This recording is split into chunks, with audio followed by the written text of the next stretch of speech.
This track was downloaded from FusionBD.com.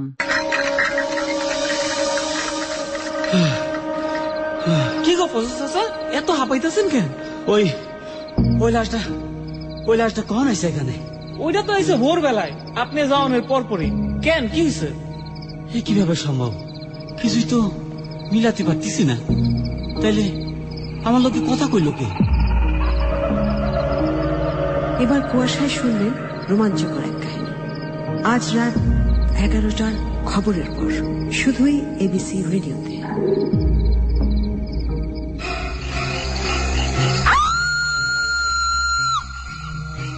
কুয়াশা কুয়াশা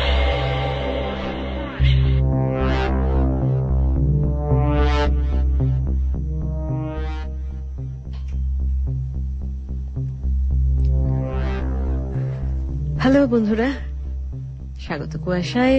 শুনছেন এবিসি রেডিও এফএম 89.2, সঙ্গে আছি আমি শারমিন। শুরু হয়ে গেছে রহস্যের আয়োজন কুয়াশা। অনেক আগ্রহ অপেক্ষার পর আজকে একটা স্ট্যাটাস দিয়েছিলাম ফ্যান পেজে যে আজকের কাহিনী অনেক ভয়ঙ্কর, সবাই অপেক্ষায় থাকুন। শুরু হতে যাচ্ছে আজকের কুয়াশায় এক ভয়ঙ্কর কাহিনী। তো ভয়ঙ্কর কাহিনীর এখনো ঢের সময় বাকি আছে, অর্থাৎ আমাদের নির্ধারিত সময় অনুযায়ী অর্থাৎ রাত 12টার পরে শুরু হচ্ছে সেই ভয়ঙ্কর কাহিনী। কিন্তু তার আগে আমাদের নিয়ম অনুযায়ী আমরা যেভাবে শুরু করে থাকি কুয়াশা, সেভাবে শুরু হচ্ছে। শুরুতেই থাকছে একটি গল্প যেটা পড়ে শোনায় সববারকার মতন সেতু, যেটা নিয়ম করে পড়ে শোনায় সেতুই পড়ে শোনাচ্ছে। সেটা হচ্ছে আজকের গল্প হচ্ছে সত্যজিৎ রায়ের গল্প আছে আজকে, এবং আজকের গল্পের নাম হচ্ছে লোডশেডিং। আমরা গল্পটা শুনবো, কিন্তু তার আগে একটু কথা বলে নেই। সেটা হচ্ছে যারা আমাদেরকে লিখতে চান কুয়াশাতে, আমাদের ফ্যান পেজে লিখতে পারেন। আর যে শারমিনের ফ্যান পেজ এবং এবিসি রেডিওর ফ্যান পেজ আছে সেখানেও লিখতে পারেন। অনেকে লিখে ফেলেছেন ইতিমধ্যে। আর আমাকে যারা এসএমএস পাঠাতে চান, আমাদের এসএমএস পাঠাবার ঠিকানা হচ্ছে 2221, যে কোনো মোবাইল থেকে। আর আমার মনে হয় আমরা অপেক্ষা না করি, আজকে শুরুতে সত্যজিৎ রায়ের গল্প আছে, যেটা আমরা এক টানা শুনে ফেলবো। পরে শোনাবে সেতু, আর তারপর একটা ছোট্ট বিরতি নিয়ে তারপর আমি আর ফিরছি না, তারপরে ফিরে আসছি। আমাদের লিসনারের পাঠানো গল্প আছে একটা চমৎকার গল্প, সেটা পড়ে শোনাবো আমি। এটা হচ্ছে পরে, ব্রেকের পরে। তো এখন আমরা শুনবো লোডশেডিং, সত্যজিৎ রায়ের লেখা গল্প। পড়ে শোনাচ্ছে সেতু, আর সঙ্গে আছি আমি শারমিন কুয়াশাতে। আর আমাকে লিখে পাঠাবার ঠিকানা আরো একবার বলে দিচ্ছি, যে কোনো মোবাইল থেকে 2221, সঙ্গেই থাকবেন।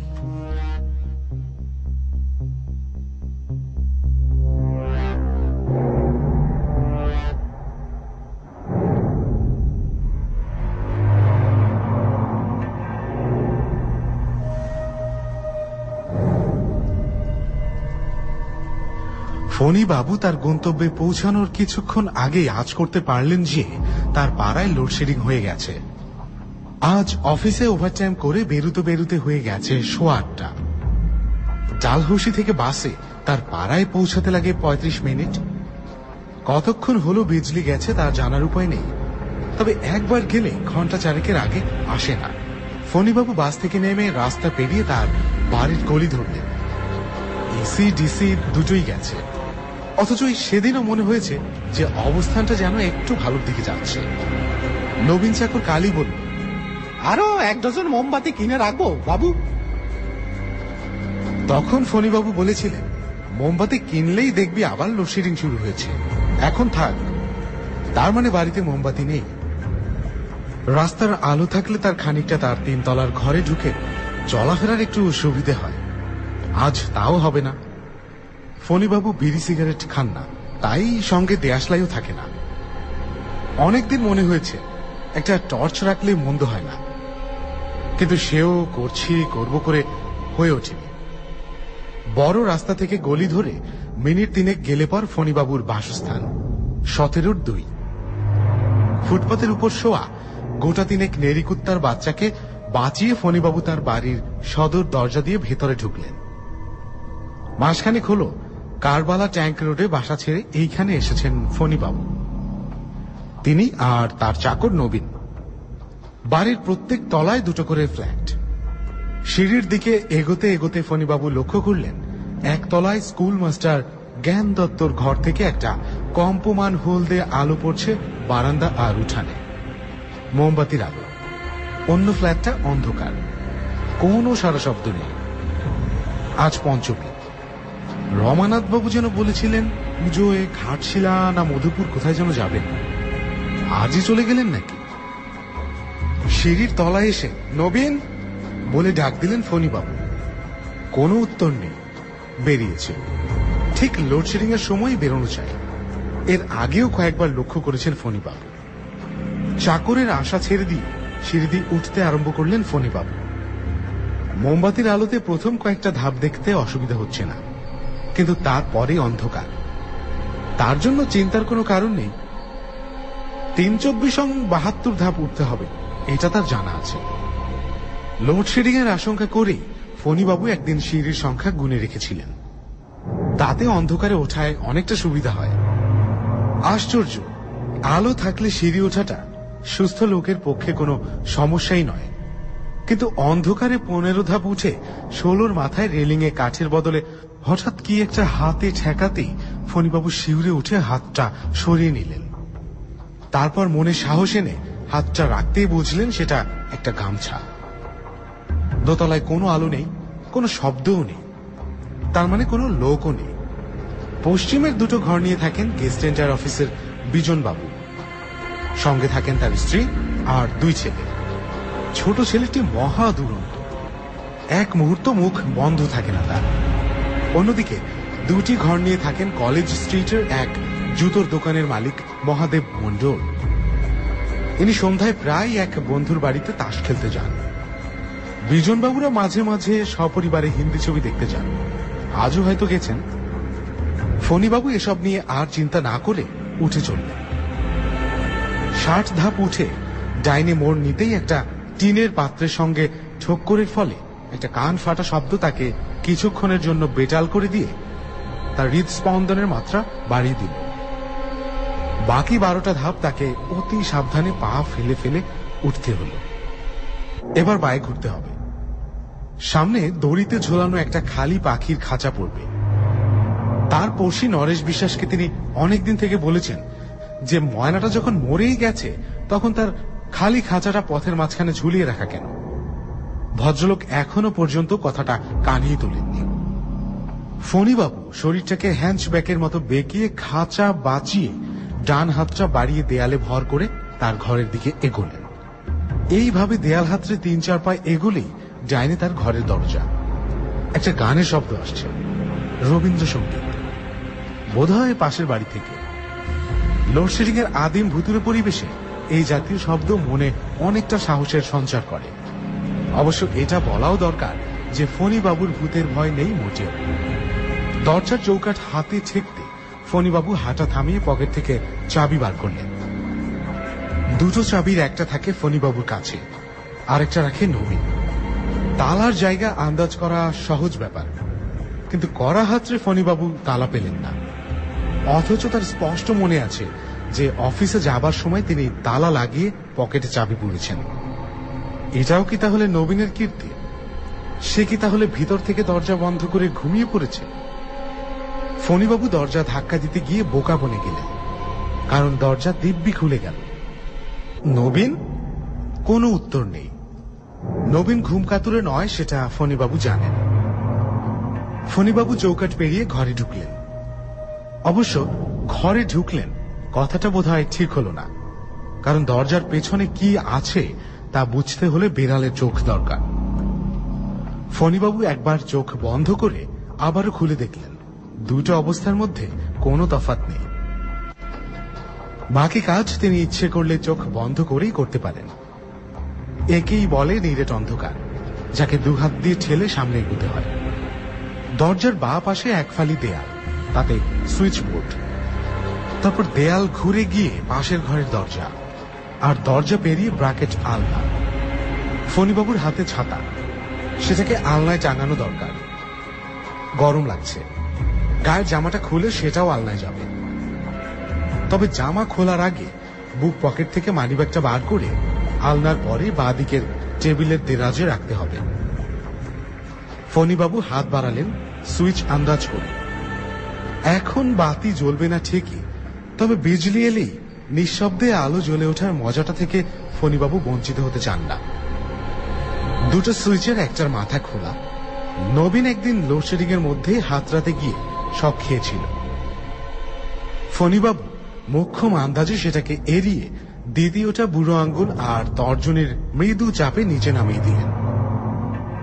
খুট শব্দটা শুনতে ভালোই লাগলো। সুইচ থেকে হাত সরিয়ে নিয়ে দ্বিতীয় দরজার ফাঁকটা পেরোতেই আবার দেয়াল ঠেকলো হাতে। এরপরেই তার মাথা সমান হাইটে, কিন্তু না, আলনার বদলে একটা অন্য জিনিস হাতে ঠেকলো। শুধু ঠেকলো না, আঙুলের একটা বেআন্দাজি খোঁচা লাগায় সেটা স্থানচ্যুত হয়ে মাটিতে পড়ে ভেঙে চুরমার হয়ে গেল। একটা ছবি, না হয় আয়না। ফণীবাবু বুঝলেন তার পায়ের উপর কাচের টুকরো এসে পড়েছে। পায়ে চটি, তাই কাঁচ ফোটার ভয় নেই, কিন্তু আলনাটা গেল কোথায় সে ভাবনা তাকে কিছুক্ষণের জন্য অনড় করে দিল। তার ঘরে একটা ছবি আছে বটে, পরমহংসদেবের, কিন্তু সেটা থাকবার কথা উল্টা দিকের দেয়ালে। আয়নাটা থাকে টেবিলের উপর। এটা নির্ঘাত নবীনের কীর্তি। ঘরের জিনিস এখান ওখান করার বাতিক আছে তার বটে। তার চটি জোড়া তিনি রাখেন টেবিলের নিচে, আর বারণ সত্ত্বেও নবীন প্রতিদিন সেটাকে চালান করে দেয় খাটের তলায়। ফণীবাবু হাতের জীর্ণ ছাতাটা মাটিতে নামিয়ে হাতলটা দেয়ালে ঠেকিয়ে সেটাকে সাবধানে দাঁড় করিয়ে রাখলেন। তারপর পকেট থেকে মানিব্যাগটা বার করে এগিয়ে গেলেন অদৃশ্য টেবিল লক্ষ্য করে। এগোবার পথে পায়ের চাপে কাঁচ ভাঙল। এবার বাঁ হাতটা টেবিলের কোণে ঠেকলেই দেরাজের হাতল খুঁজে পাওয়া সহজ ব্যাপার, কিন্তু বাঁ হাত টেবিলে ঠেকল না। আন্দাজে ভুল হয়েছে। আরো এক পা এগিয়ে গেলেন ফণীবাবু। অন্ধকার এখনো নিরেট। রাস্তার দিকের জানালাটা খুললে হয়তো খানিকটা সুবিধে হতো। এবার বাঁ হাতটা বাধা পেল। একটা আসবাব, কাঠের আসবাব, কিন্তু টেবিল নয়। আলমারি কি? হ্যাঁ, এই তো হাতল। খাড়াখাড়ি হাতল, কাচের হাতল, যেমন অনেক পুরনো আলমারিতে থাকে। ফণীবাবুর একটা পুরনো আলমারি আছে বটে, কিন্তু তার হাতল কাচের কিনা সেটা মনে পড়ল না। কিন্তু এ কি, আলমারি যে খোলা! ফণীবাবু হাতলটা ছেড়ে দিলেন। অল্প টান দিতেই দরজা খুলে এসেছে। সব যেন কেমন গোলমাল হয়ে যাচ্ছে। তার আলমারি স্বভাবতই তিনি কখনো খোলা রেখে যান না। যদিও ধন দৌলত বলতে তার কিছুই নেই, কিন্তু জামা কাপড় আছে, কিছু পুরনো দলিল আছে, টাকা পয়সা যা কিছু থাকে আলমারির দিরাজে। আজ সকালে কি তাহলে চাবি দিতে ভুলে গিয়েছিলেন ফণীবাবু? কিন্তু টেবিলটা গেল কোথায়? তাহলে কি? ঠিক তাই হবে। কারণটা খুঁজে পেয়েছেন ফণীবাবু।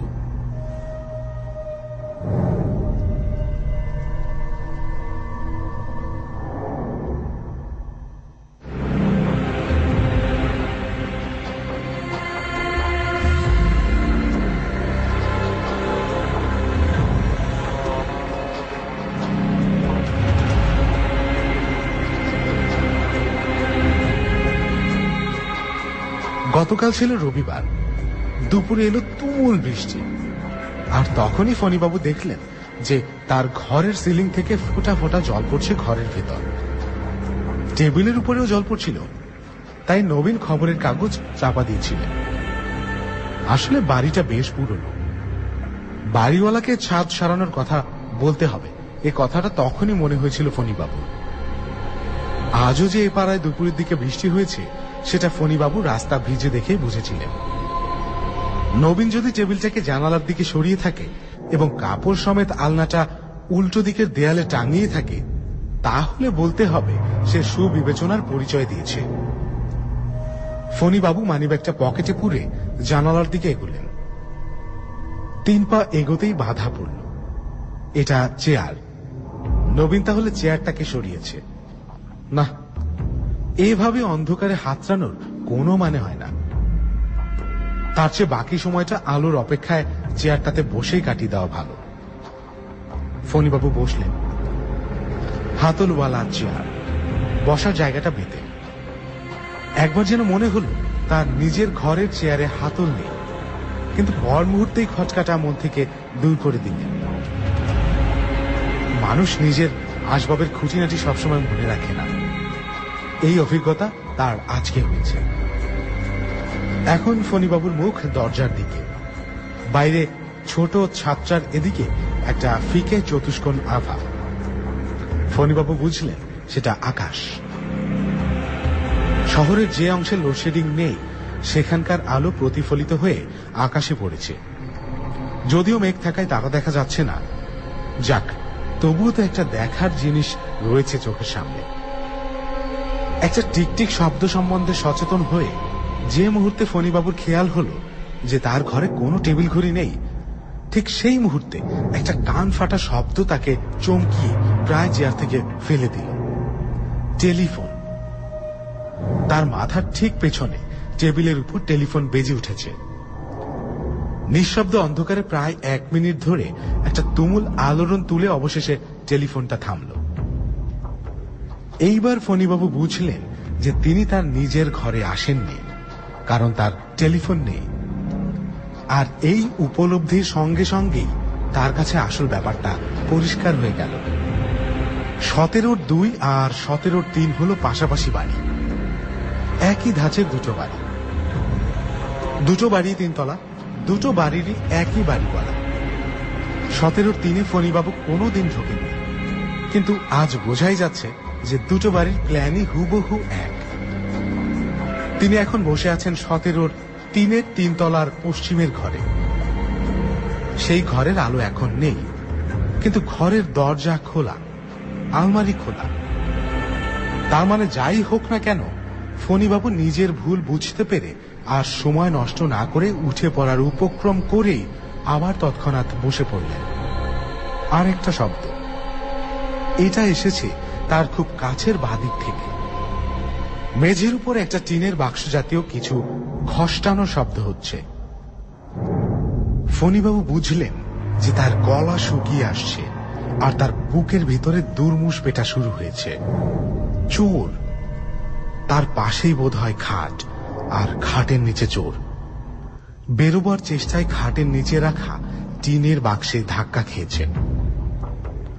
ঘরের দরজা আর আলমারি কেন খোলা সেটা এখন খুব সহজেই বোঝা যাচ্ছে। চোরের কাছে যদি হাতিয়ার থাকে তাহলে ফণীবাবুর অবস্থা খুবই সংকটাপন্ন। তার নিজের একমাত্র হাতিয়ার ছাতাটি এখন নাগালের বাইরে। তাছাড়া ছাতার যা দৈন্য দশা, তাতে চোরের চেয়ে ছাতাটি জখম হবে বেশি।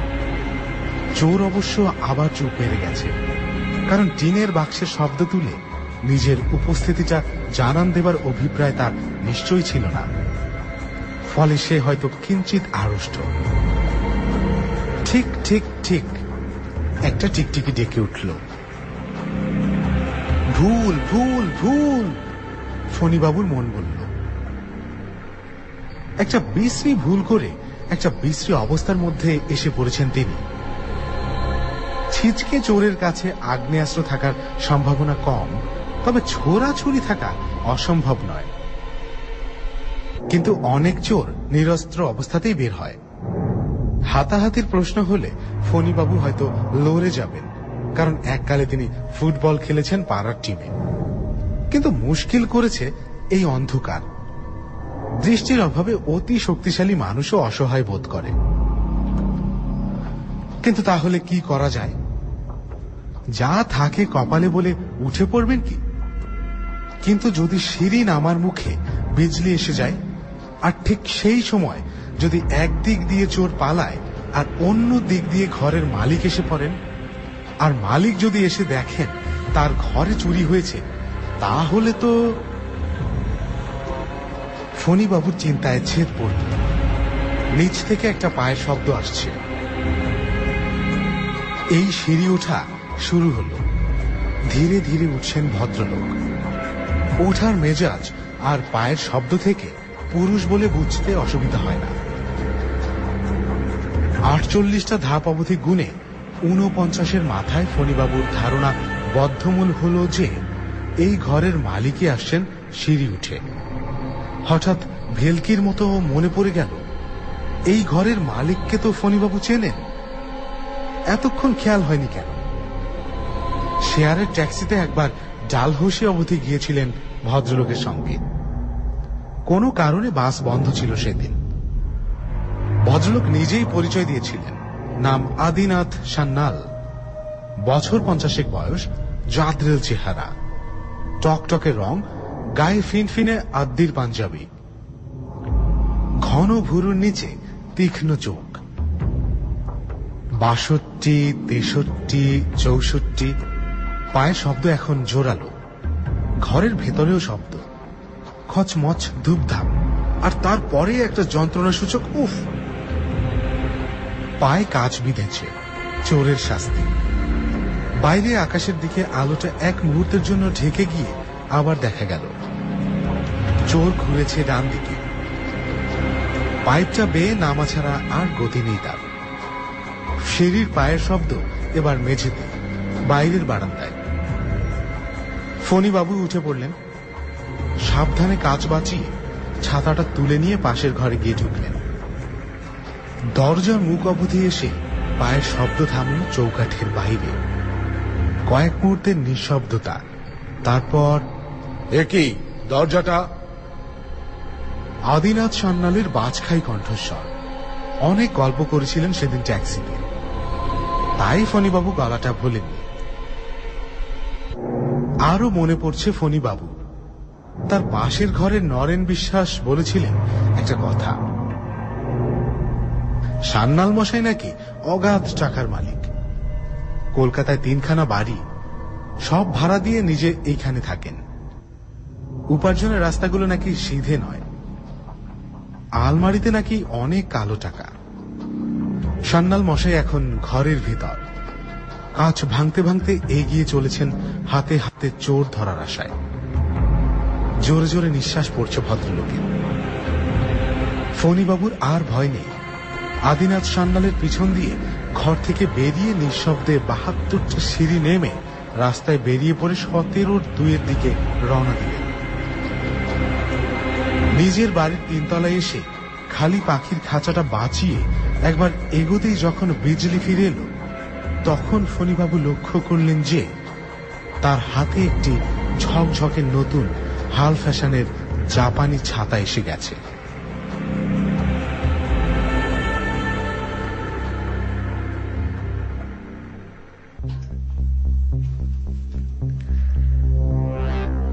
বন্ধুরা, আরো একবার স্বাগত কুয়াশায়, সাথে আছি শারমিন।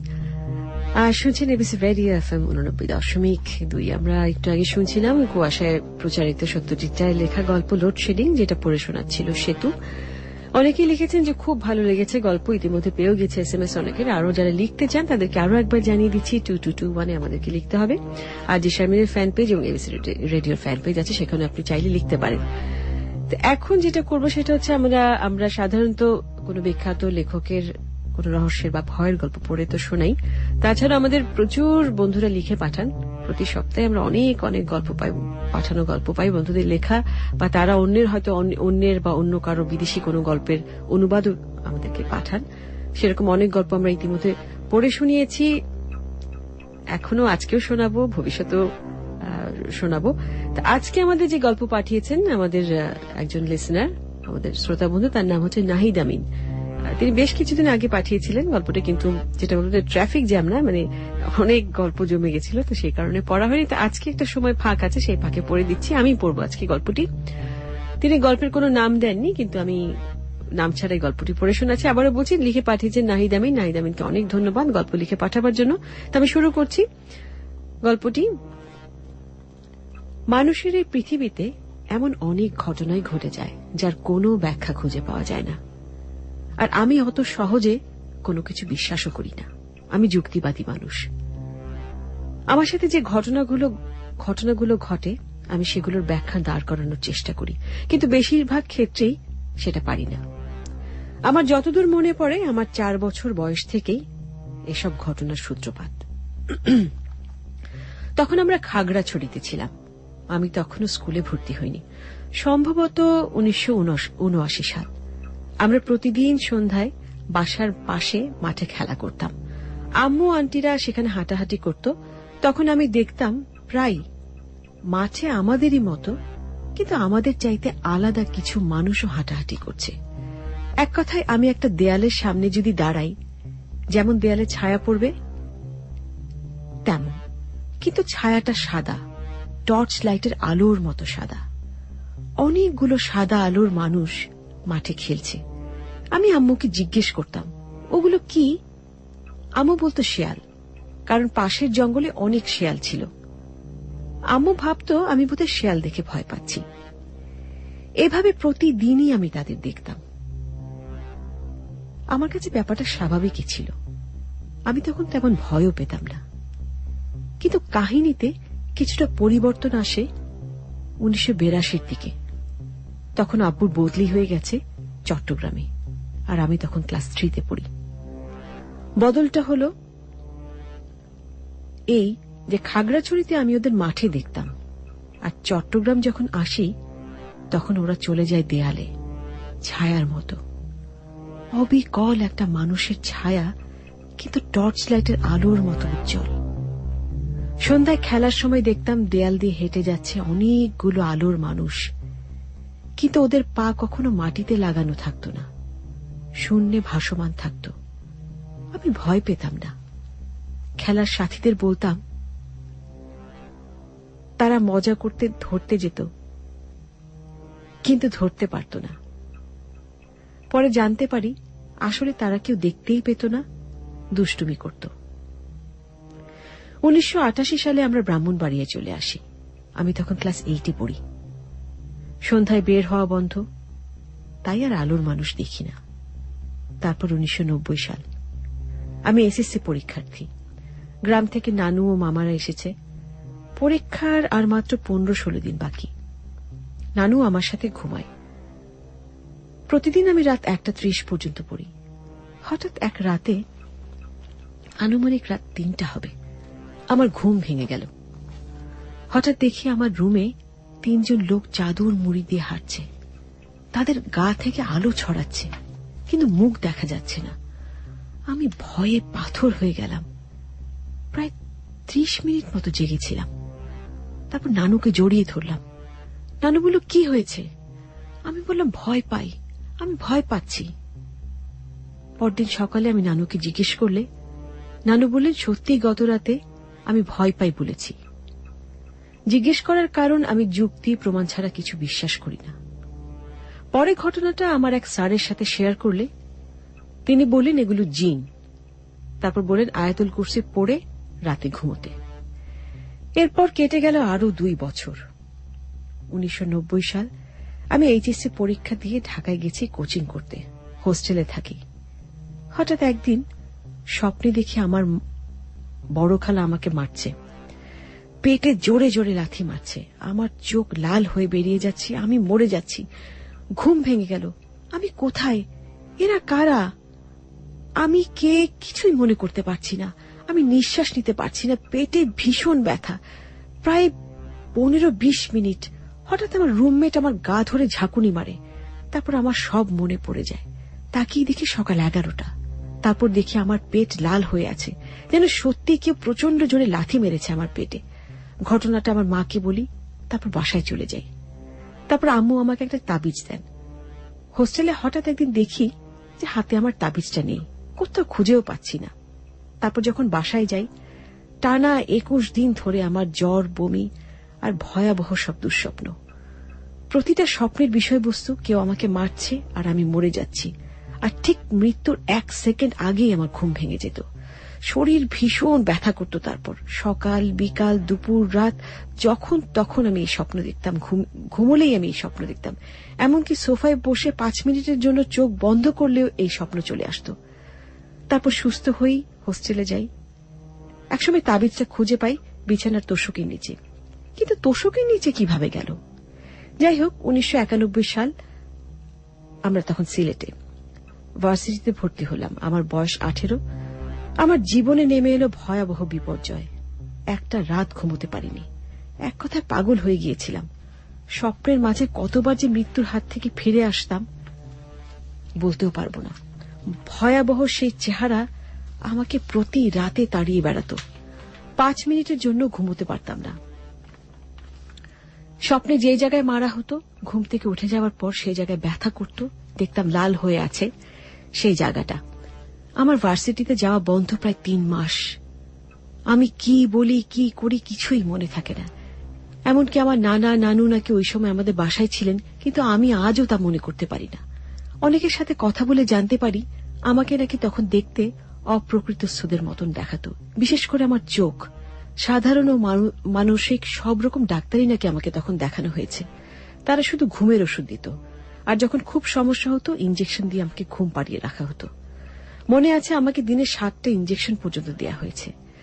আমার এক পাশে ভাই আর এক পাশে আমার মা ঘুমতো। আমি মাকে ধরে রাখতাম আর ভাই আমাকে ধরে রাখত, কিন্তু স্বপ্নগুলো আমাকে ছাড়ত না। আমি প্রতি রাতে চিৎকার করতাম, দিনে যখন তখন মাথা ঘুরে পড়ে যেতাম, আবল তাবল বকতাম। এক হুজুর, যদি আমি হুজুরে বিশ্বাস করতাম না, আমাকে তেল পড়া মেখে ঘুমোতে বলল। অবিশ্বাস্য রকম ভাবে যেদিন তেল পড়া মাখতাম সেদিন রাত্রে কোনো স্বপ্ন দেখতাম না, আর যেদিন মাখতাম না সেদিনই আমি সেসব স্বপ্নে দেখতাম। আমাকে অসহায়ভাবেই সেই হুজুরের কথা বিশ্বাস করতে হলো, কিন্তু সেই হুজুর আমাকে স্পষ্ট করে কিছুই বললেন না। শুধু বললেন আমার উপর জিনের নজর আছে। আমি যদিও বিশ্বাস করিনি। আমাকে পানির পড়ার তাবিজ দিলেন, আমি ব্যবহার করিনি, ফেলে দিয়েছি নদীতে। আর আমার সেই হুজুর আমাকে একটা শরীর বন্ধকের তাবিজ দিলেন, যা পরে আমি ব্যবহার করে সুফল পেয়েছি। 1992 সাল, আমি তখন 2য় বর্ষে পড়ি। হঠাৎ একদিন দেখি গলায় সেই তাবিজটা নেই। আমি ভয় পেলাম। তাবিজ খুঁজে পেলাম পরে ঘরের এক কোনায়, কিন্তু আর গলায় দিলাম না, একটা বয়ামে ভরে রেখে দিলাম। একদিন আম্মু অসুস্থ হয়ে গেছে, আবুল তাবুল বকছে, এবং হঠাৎ আমাকে ডাক দিল। বলল যে তোর বড় তাবিজটা আছে না, ওই যে হুজুর দিয়েছে, যা ওইটা ফেলে দিয়ে, ওই তাবিজটা ভালো না, এক্ষুনি ফেলে দিয়ে। আমি ঘাবড়ে গেলাম। যদি এসব কথা পরে আম্মু অস্বীকার করেছিলেন, কিন্তু তাবিজটা ফেললাম না। তারপর আমি আবার স্বপ্নে দেখি, প্রতি রাতে। তারপর 1911 সাল, একদিন রাতে বাথরুমের আয়নায় একজনকে দেখি। ভয়ঙ্কর এক চেহারা, আমার দিকে তাকিয়ে হাসছে। তার চেহারা কি যে ভয়ঙ্কর, সেটা আমি আর বললাম না। তারপর অনেক কেঁদেছি। আমার সাথেই কেন এমন হবে? আমি কি দোষ করেছি? এখন আমার কাছে এটা কোনো ব্যাপার না। একজনের সাথেই ঘটনা শেয়ার করেছিলাম। সে বলেছে রাতের বেলা রুমের মাঝখানে বসে তার বা তাদের সাথে যোগাযোগের চেষ্টা করতে, তারা কি চায় জানতে, কিন্তু না, করিনি। কি লাভ তাতে? কদিন আগের কথা, আমার ভাইয়ের পরীক্ষা। দেখলাম সে আকাশি রঙের শার্ট আর নীল জিন্স পরে ডান হাতে বোর্ড নিয়ে বাম হাতে দরজা খুলে বেরিয়ে গেল। একটু পরে দেখি সে আবার একইভাবে বেরিয়ে যাচ্ছে। আমি বললাম, কি রে, তুই ঢুকলি কখন? সে তো পুরো অবাক। সে বলল, আমি বের হলাম কখন? আমি বললাম, তাহলে 2 মিনিট আগে কে বেরিয়ে গেল? সে বলল, মানে? আমি বুঝতে পারলাম ঘটনা কি। আমি ওকে যেতে বললাম, কারণ এর আগেও এই ঘটনা 2-3 বার ঘটেছে। শুধু ভয় পাচ্ছিলাম ওর যাতে কিছু না হয়। আমি অনেক কিছুই বলে দিতে পারতাম যা অন্য কেউ পারত না, তারপর নিজেই অবাক হতাম। যেমন আমার এক বান্ধবীর বয়ফ্রেন্ড ভালোবাসা দিবসে কার সাথে কোথায় বেড়াতে গেছে, আমি সেটা পর্যন্ত বলে দিয়েছিলাম। অবশ্যই এখন আর সেগুলো কিছুই বলতে পারি না বা পারার চেষ্টাও করি না। যারা আমার এই লেখাটি শুনছেন, আমি তাদের জায়গায় হলে এটি বিশ্বাস করতাম না, কারণ আমি অবিশ্বাসীদের দলে। তবে আমি আমার বাস্তব অভিজ্ঞতা থেকে বলছি, যার সাথে এসব ঘটে একমাত্র সেই বোঝে। অনেক ধন্যবাদ নাহিদ আমিন আপনাকে।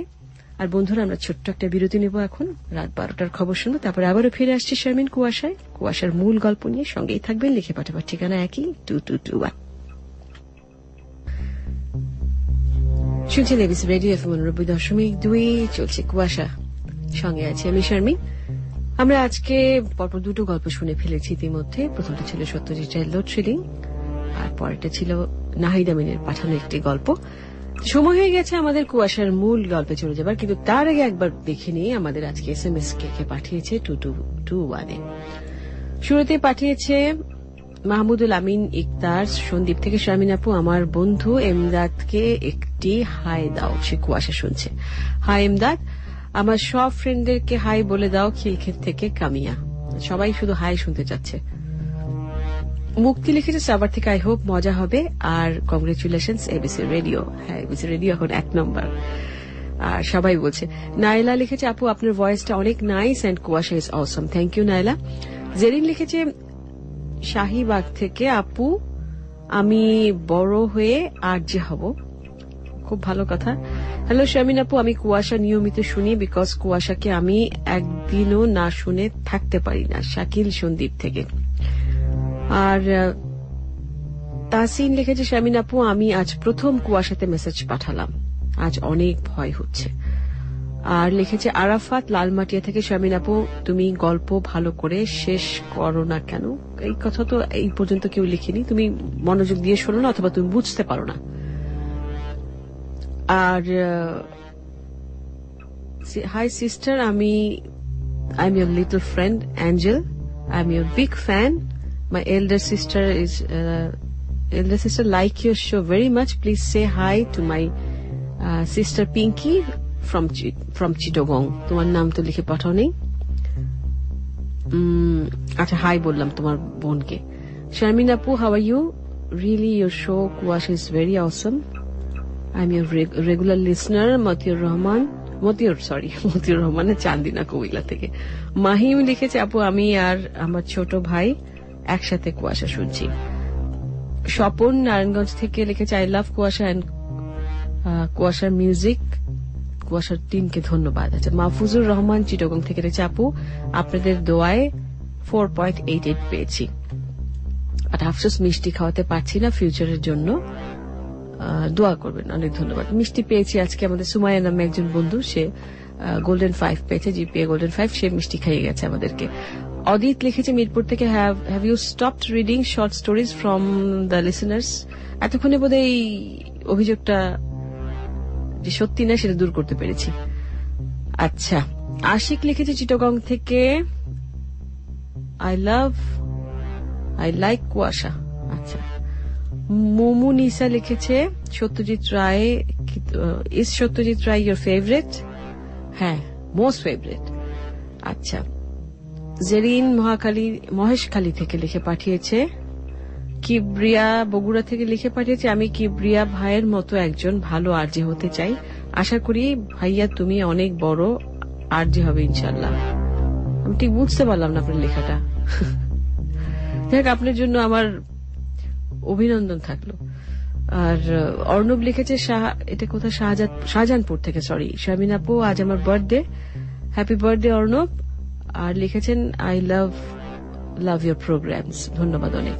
তো ঠিক আছে, আমার আরো যারা লিখেছেন আরো লিখতে থাকুন, আর যাদেরটা পড়া হয়নি আমি পরে আপনাদের SMS গুলো পড়ছি।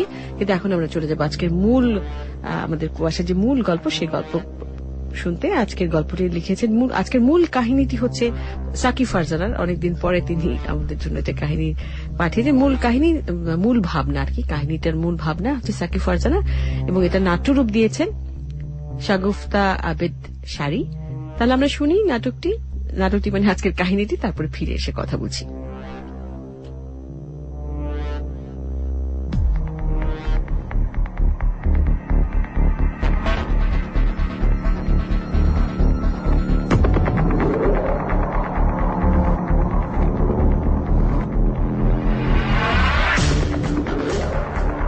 যার যার কৃতকর্মের ফল তো তাকেই ভোগ করতে হবে, আর এটাই স্বাভাবিক। কে জানে কে কখন কিভাবে জড়িয়ে পড়ছে কোন অন্যায় কাজে, আর নিজে হাতেই তৈরি করছে নিজের মৃত্যুকূপ। অন্য কারোর ক্ষতি করতে গিয়ে নিজেরই অমঙ্গল ডাকে অনেকেই। আপনি দেখেছেন কি কখনো এমন অমঙ্গলের ডাক? কখনো কি জড়িয়ে পড়েছেন কোনো অন্যায় কাজে? নিজের কর্মফল নিজেই ভোগ করার জন্য আপনি প্রস্তুত তো?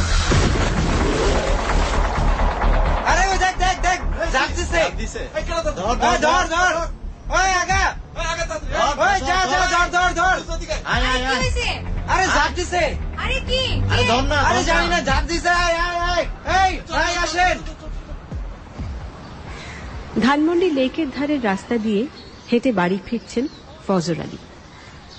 ফিরছে সেই মেডিকেল কলেজ হাসপাতাল থেকে। নাইট ডিউটি ছিল তার। বয়স হয়েছে যথেষ্ট। শরীরে বাসা বেঁধেছে ডায়াবেটিস, যা নাকি বড় লোকের ব্যায়াম। প্রতিদিন ইনসুলিন নিতে হয়। মাসে একদিন বারডিমে গিয়ে পুরো মাসের ইনসুলিন একবারই নিয়ে আসেন। বুদ্ধি করে এক মেডিকেলের ডাক্তারকে ধরে পাশ করিয়ে নিয়েছে। কিন্তু তাহলে কি হবে? কিছুতেই খাওয়া দাওয়া কম করতে পারেন না।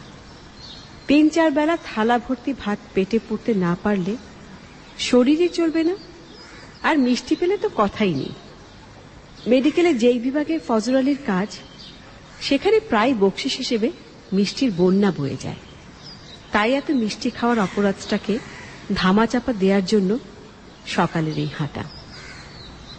বাড়ি ফেরার ভাড়াটাও মা, এক ঢিলে 2 পাখি আর কি।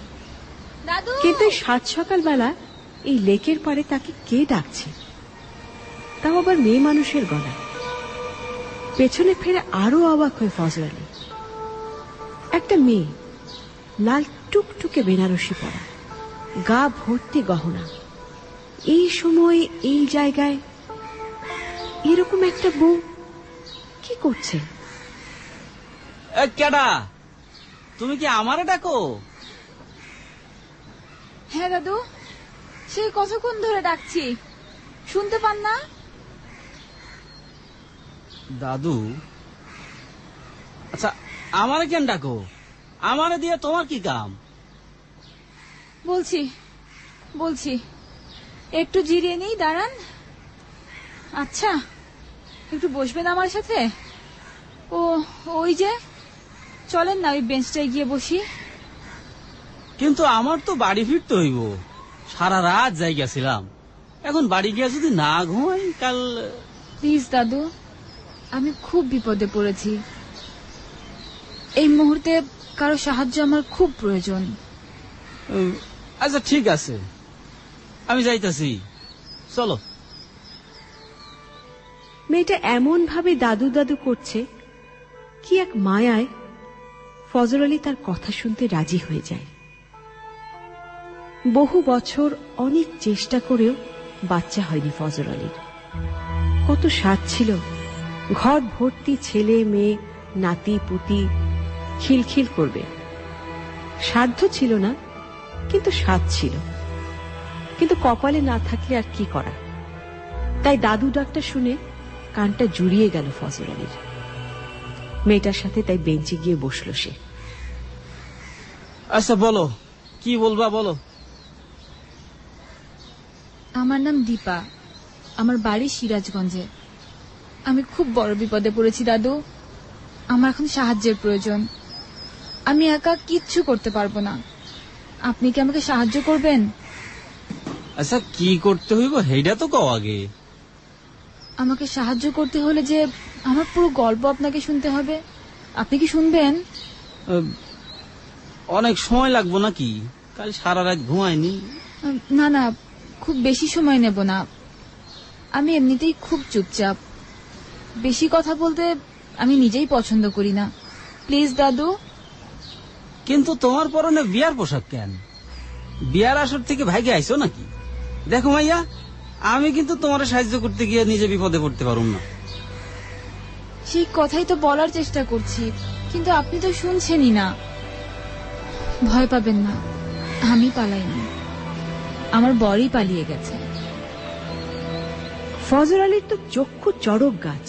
মেয়েটা বলে কি? এত মিষ্টি মেয়েটাকে ফেলে ওর বর পালিয়ে যাবে? তাই কখনো হয় নাকি? আচ্ছা, মেয়েটা তাকে বোকা বানাচ্ছে না তো? আবার কোনো ঝামেলায় ফেলে দেবে না তো? অবশ্য মেয়েটাকে দেখে মনে হচ্ছে না যে সে বাটপার গোছের কিছু। আর এমন ভাবে দাদু দাদু করছে, না আর পারা যাচ্ছে না। শুনতেই হবে তার কাহিনীটা কি। তোমার বর তোমারে ফেলা পালাই গেছে? তা বিয়া কইরা পালাইছে নাকি না কইরাই পালাইছে? বিয়ার করলো কই? তা আমারে কি করতে হইব সেইটা এবার কও দাদু ভাই। আমি প্রতিশোধ নিতে চাই, আর আপনার আমাকে সাহায্য করতে হবে। দেখো দেখি আজকালকার পোলা পাইন, জানা নাই শোনা নাই বিয়া করতে ঝাঁপায় পড়লো। এমন খাম খেয়াল করলে জীবন চলে দাদু ভাই। যা হয়েছে ভালো হয়েছে, এখন যাও, তুমি তোমার বাপ মার কাছে ফিরে যাও দাদু ভাই। আমার যে বাড়ি ফেরার আর কোনো রাস্তা নেই দাদু। আমাকে যে ও এভাবে ঠকাবে আমি তো তা বুঝতেও পারিনি। বাড়িতে যত গহনা টাকা পয়সা যা ছিল সবকিছু নিয়ে আমি বের হয়ে এসেছিলাম। বাড়ির কেউ আমার মুখও দেখবে না। ওইটা তোমার মনের ভয় দাদু ভাই। বাপ মার কাছে সন্তান অন্যরকম জিনিস রে দাদু ভাই। এত সময় পর তোমার কাছে পাইলে দেখবা ওগুলো হুশ থাকবো না, সব ভুলে যাইব রে দাদু ভাই। কিন্তু আমি যে আর ফিরে যেতে পারবো না দাদু। ওই পথে আমার আর ফেরা হবে না, কোনোদিন না, কোনোভাবেই না, কিছুতেই না দাদু, কিছুতেই না। কিন্তু কিন্তু আমি যে আর ফিরে যেতে পারবো না দাদু। ওই পথে আমার আর ফেরা হবে না, কোনোদিন না, কোনোভাবেই না, কিছুতেই না, কিছুতেই না দাদু। দীপার কান্না দেখে ফজর আলীর চোখও ভিজে আসে। আহারে, খুব কষ্ট পেয়েছে মেয়েটা। ও যে ছেলেটার কথা বলছে সেই ছেলেটা সম্ভবত অনেক বড় বিশ্বাসঘাতকতা করেছে দীপার সঙ্গে। কিন্তু আজকাল তো এটা খুব স্বাভাবিক বিষয়। বিশ্বাসঘাতকতা, প্রতারণা, আজকাল তো এগুলো প্রেমেরই আরেক রূপ। আর তাই তো বেড়েই চলেছে প্রতিশোধ দেবার স্পৃহা। তবে তো দীপার প্রতিশোধ নিতে চাওয়াটাও কোনো অন্যায় নয়, এটা তার ভালোবাসা বহিঃপ্রকাশের একটা মাধ্যম। তবে তো দীপার প্রতিশোধে ফজর আলী তাকে সাহায্য করতেই পারে। ফজর আলীর যদি সন্তান থাকতো তবে তো দীপার মতো একটা নাতনিও তার থাকতে পারত। ফজর আলী কি সাহায্য করবে দীপাকে? আচ্ছা, কি সাহায্য চাইতে পারে দীপা ফজর আলীর কাছে? ফেরার জন্য তো ঘর ছেড়ে বেরিয়ে আসিনি দাদু। আমি আর ফিরে যেতে পারবো না। কিন্তু তুমি যে কামে ঘর ছেড়ে আসছিলা, বাপ মা ছেড়ে আসছিলা, সেইটাও তো হয় নাই। তুমি এখন বাড়ি ফেরা না গেলা কই যাইবা, কি করবা, কি খায়া বাসবা? আজকালকার পোলাপান জীবনটারে যত সহজ ভাবে, জীবনটা অত সহজ না রে দাদু ভাই। কার কাছে যাওয়ার কথা বলছেন? বাবা মার কাছে? তাদের ভালোবাসাকে দূরে ঠেলে দিয়েই তো একজনকে ভালোবেসেছিলাম। বাবা মার ভালোবাসাকে যথেষ্ট মনে করিনি, সেই জন্যই তো আর একজনের টানে ঘর ছাড়া হয়েছিলাম। ভেবেছিলাম সব ভালোবাসা আমি একজনের কাছেই পাবো, সেই একজনই আমাকে সবকিছু দিয়ে ভরিয়ে দেবে। কিন্তু কিন্তু কিন্তু এত বড় ভুল আমি কেন করলাম, কিভাবে করলাম? আমি এখন কার কাছে যাব? বাবা মাকে তো আমি আর ভালোবাসি না। ভালোবাসলে কি আরে অমানুষটার জন্য তাদেরকে অস্বীকার করে চলে আসতে পারতাম? এটা তো অভিমানের কথা দাদু ভাই। আস্তে আস্তে সব অভিমান চলে যাইব, কিচ্ছু মনে পড়বো না এক সময়। আমি ভুলতে পারবো না দাদু। আমার সাথে কি হয়েছে তা আপনি কল্পনাও করতে পারবেন না। আপনি যদি বুঝতে পারতেন তাহলে তাহলে অন্তত এসব কথা আমাকে বলতেন না। আচ্ছা আচ্ছা, কি হয়েছে এটা আগে বলো, আমার সব খুলে বলো তুমি। বলছি,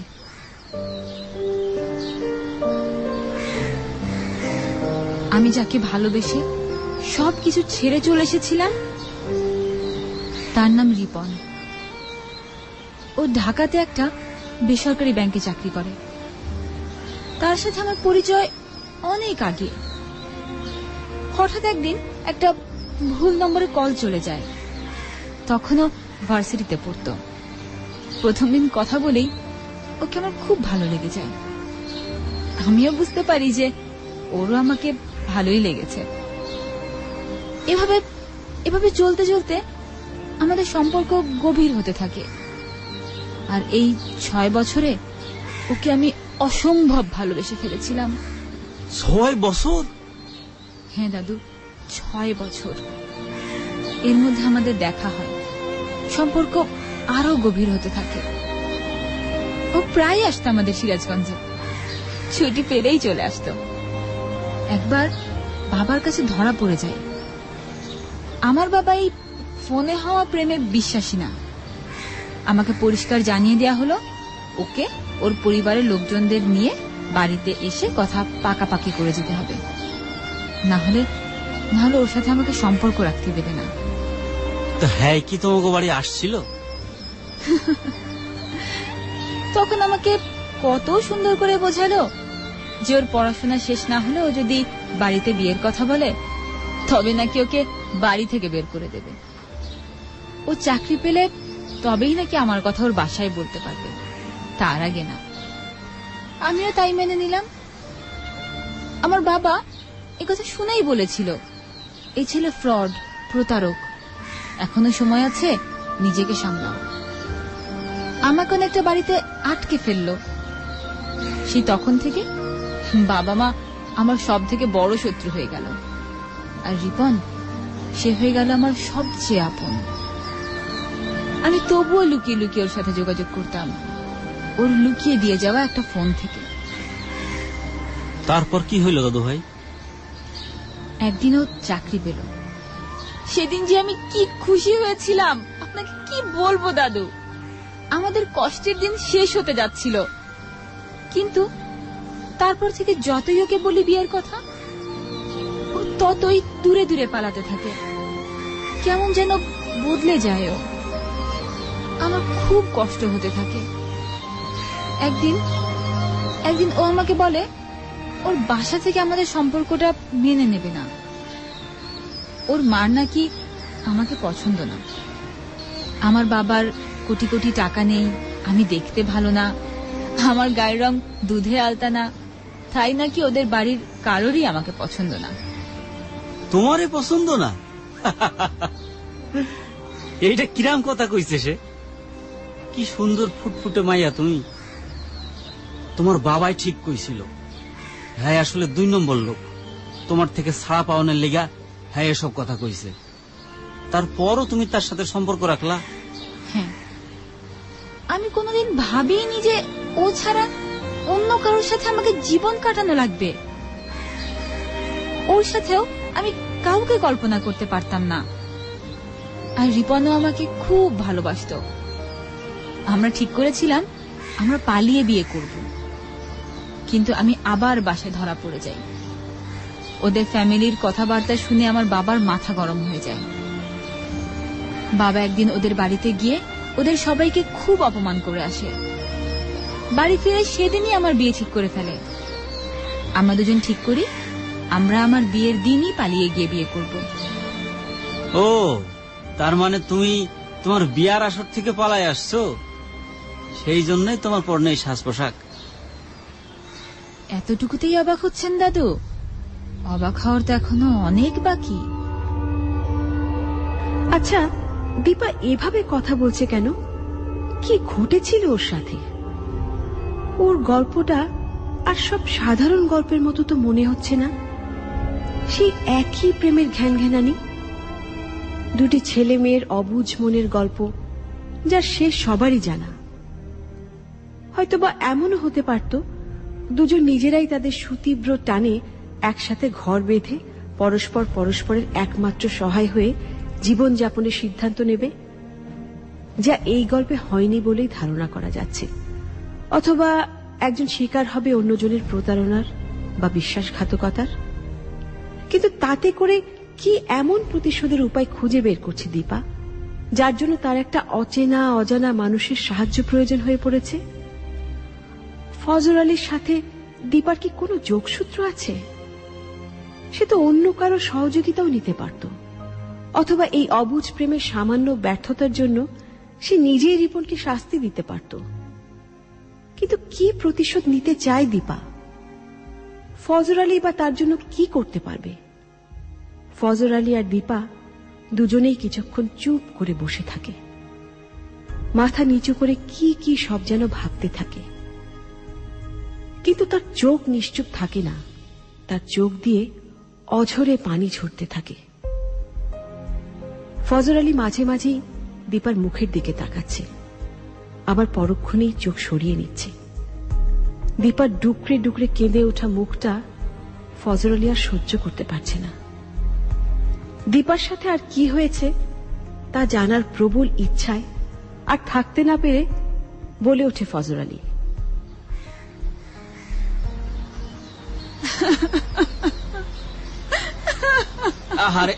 আরে কাঁদে না রে দাদু ভাই, কাঁদে না, থামো দেখি।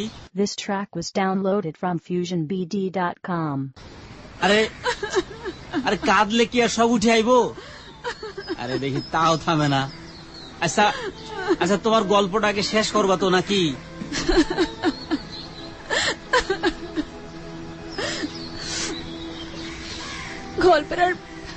গল্পের আর শেষ কি? পরশু রাতে আমার বিয়ে হবার কথা ছিল। সবাই যখন বিয়ের কাজে ব্যস্ত, আমি তখন চুপ করে বাড়ির পেছনে দরজা দিয়ে বেরিয়ে আসি। খানিক দূরেই রিপন আমার জন্য অপেক্ষা করছিল। আসার আগে যত টাকা পেরেছি নিয়ে এসেছিলাম, আর সব গয়না তো আমার পরনেই ছিল। রিপন বলেছিল ওর কাছে কোনো টাকা পয়সা নেই, একটা নতুন সংসার, তার কত খরচ। তাই আমিও ওর উপরে চাপ ফেলতে চাইনি। খানিক দূরে এসে যখন দেখলাম রিপন দাঁড়িয়ে রয়েছে, মনে হচ্ছিল সেই মুহূর্তে আমি পৃথিবীর সব থেকে সুখী মানুষ। আমি আনন্দে ওকে জড়িয়ে ধরলাম। তারপর আমাকে ঢাকাতে নিয়ে আসে। তারপর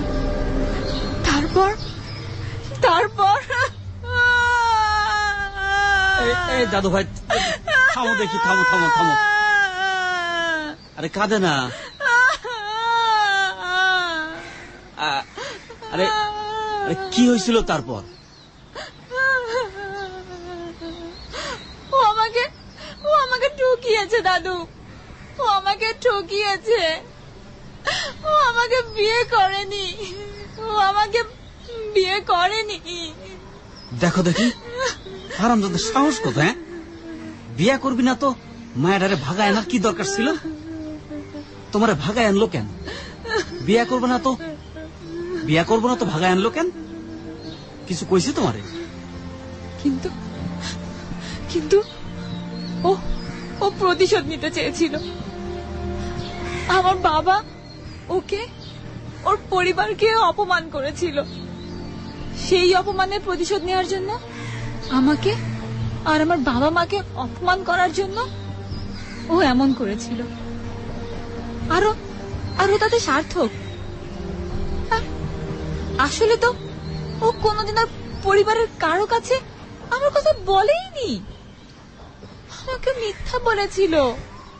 ও আমাদেরকে শেষ করে দিয়েছে, পুরোপুরি শেষ করে দিয়েছে। আমাকে এক ধাক্কায় রাস্তায় নামিয়ে দিয়েছে। ধুলোর সাথে মিশে গেছি আমরা। এইরকম যে হইব এইটা তোমার আগেই বোঝা উচিত ছিল দাদু ভাই। এত কিছু জেনেও তুমি তার লগে সংসার করবা, এরকম একটা সিদ্ধান্ত নিলা কি করে তুমি? এত বেকুব হইলে কি আর চলে? তা যাই হোক, ঢাকায় নিয়ে আসা হ্যাঁ তোমার লগে কি করছিল তোমার লগে? তুমি সবকিছু টের পাইলা কখন? কিভাবে টের পাইলা? কথা কও। এই দাদু ভাই, তুমি এমন করতেছো কেন? কথা কও দাদু ভাই।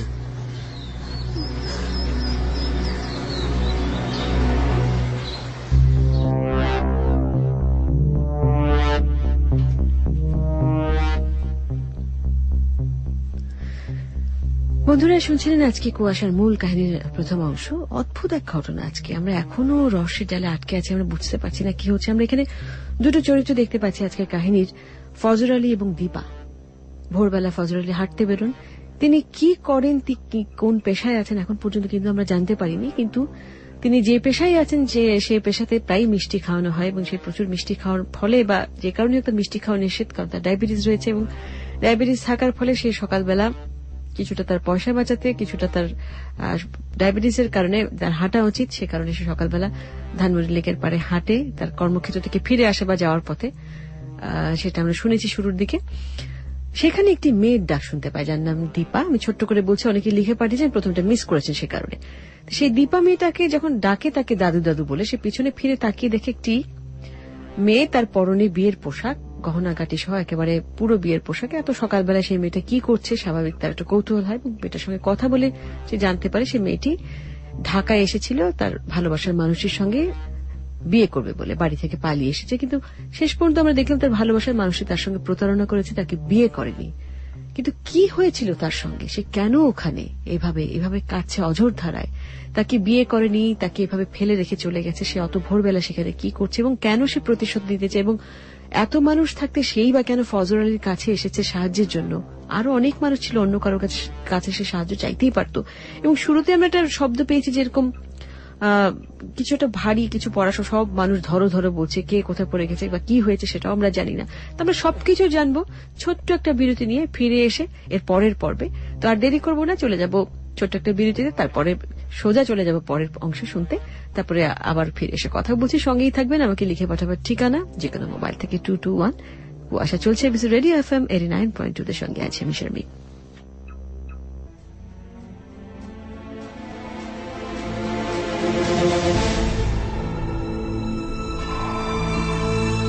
দীপা কেমন যেন অস্বাভাবিক আচরণ করতে থাকে।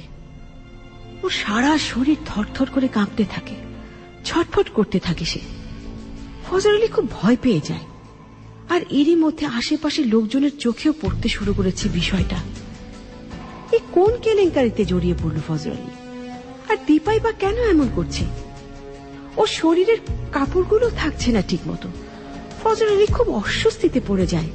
তারপর আর না থাকতে পেরে ধমকে ওঠে ফজর আলী।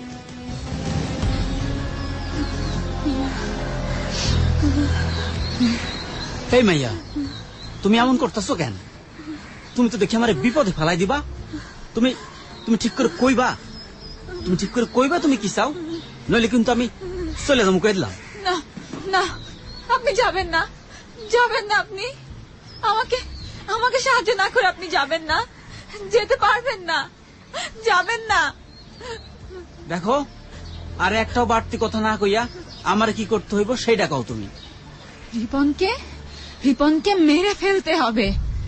কি কি কইলা? হ্যাঁ, রিপনকে মেরে ফেলতে হবে ওকে।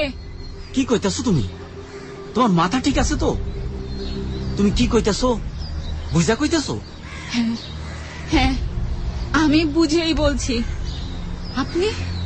আপনি ওকে মেরে ফেলুন, খুন করে ফেলুন ওকে। ছেকা খাইছো তুমি, আর খুন করে জেলে যাবো আমি? আমার কি পাগলা কুত্তায় কামড়াইছে নাকি? এই সামান্য কারণে আমি একটা মানুষের জীবন নিয়ে আনিমু? সামান্য কারণ নয় দাদু। আমি আপনাকে যেটুকু বলেছি এর বেশি আর কিচ্ছু বলতে পারবো না। কিন্তু আপনাকে এই কাজটা করতেই হবে আপনাকে। আমি পারুম না। আরে এটা কোনো কথা হইল নাকি? আমার তোমার কোনো কথা শোনাই উচিত হয় নাই। কেন যে মায়াই পড়ে এতক্ষণ তোমার পেশাল শুনলাম, দূর আমার সকালের ঘুমটাই মাটি হয়ে গেল। এই মায়া, যাও দেখি, যাও তুমি তোমার রাস্তা মাপো, যাও। কারোর চোখে পড়ার আগেই ফজর আলী দীপাকে এক প্রকার ধাক্কা মেরে ওখান থেকে চলে যায়। দীপা অনেক হাতে পায়ে ধরে ফজর আলীর, কিন্তু ফজর আলী কোনো কথাই শুনতে চায় না। তারপর দীপা ওখানেই পড়ে থেকে হাউ মাউ করে কাঁদতে থাকে। পালাতে হবে ফজর আলীকে, এখান থেকে তাকে পালাতেই হবে। দীপা কোন কথা চেপে যায় ফজর আলীর কাছ থেকে? কেন বলতে পারবে না সে সব কথা? কি কথা লুকিয়ে আছে দীপার আর্ত চিৎকারে? না, জানতে চায় না। ফজর আলী আর কিছুই জানতে চায় না। ফজর আলী ওখান থেকে পালিয়ে বাঁচতে চায়, কিন্তু কেন? শুধুই কি মানুষ হত্যার ভয়ে, নাকি এর পেছনেও লুকিয়ে আছে গভীর কোনো রহস্য?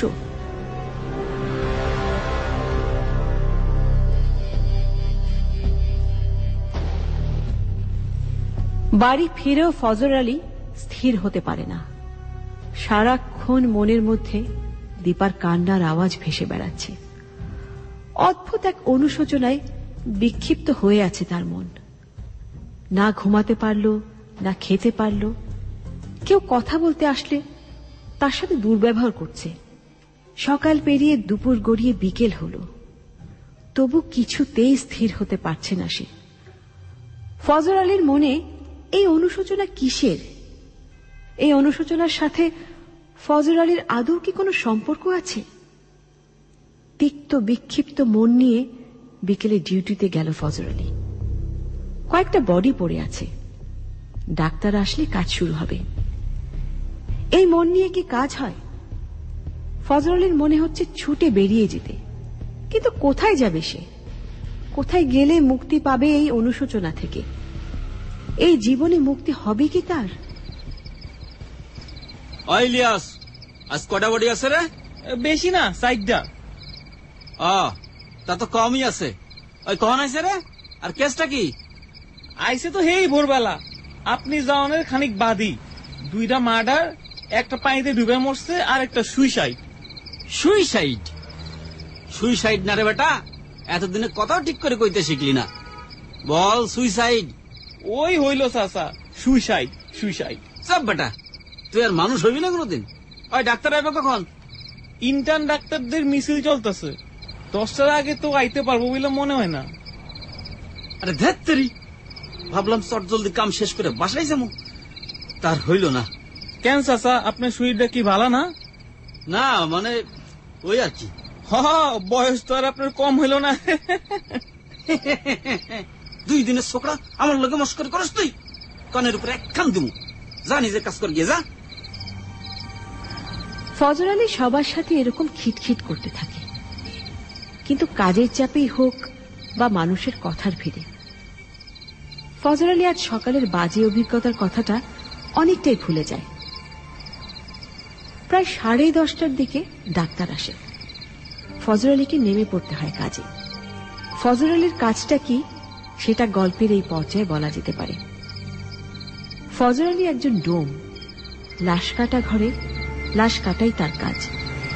সঙ্গে একজন ডাক্তার থাকেন ঠিকই, কিন্তু সব কাজই তাকে করতে হয়।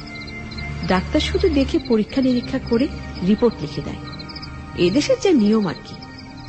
যান্ত্রিক রোবটের মতো ফজর আলী লাশগুলো কাটতে থাকে। অবশ্য এই কাজে ইমোশনাল হলে তো আর চলে না। বেশি তো না, মাত্র 4টা লাশ, এর মধ্যে 2টা ছেলের লাশ আর বাকি 2টা মেয়ে।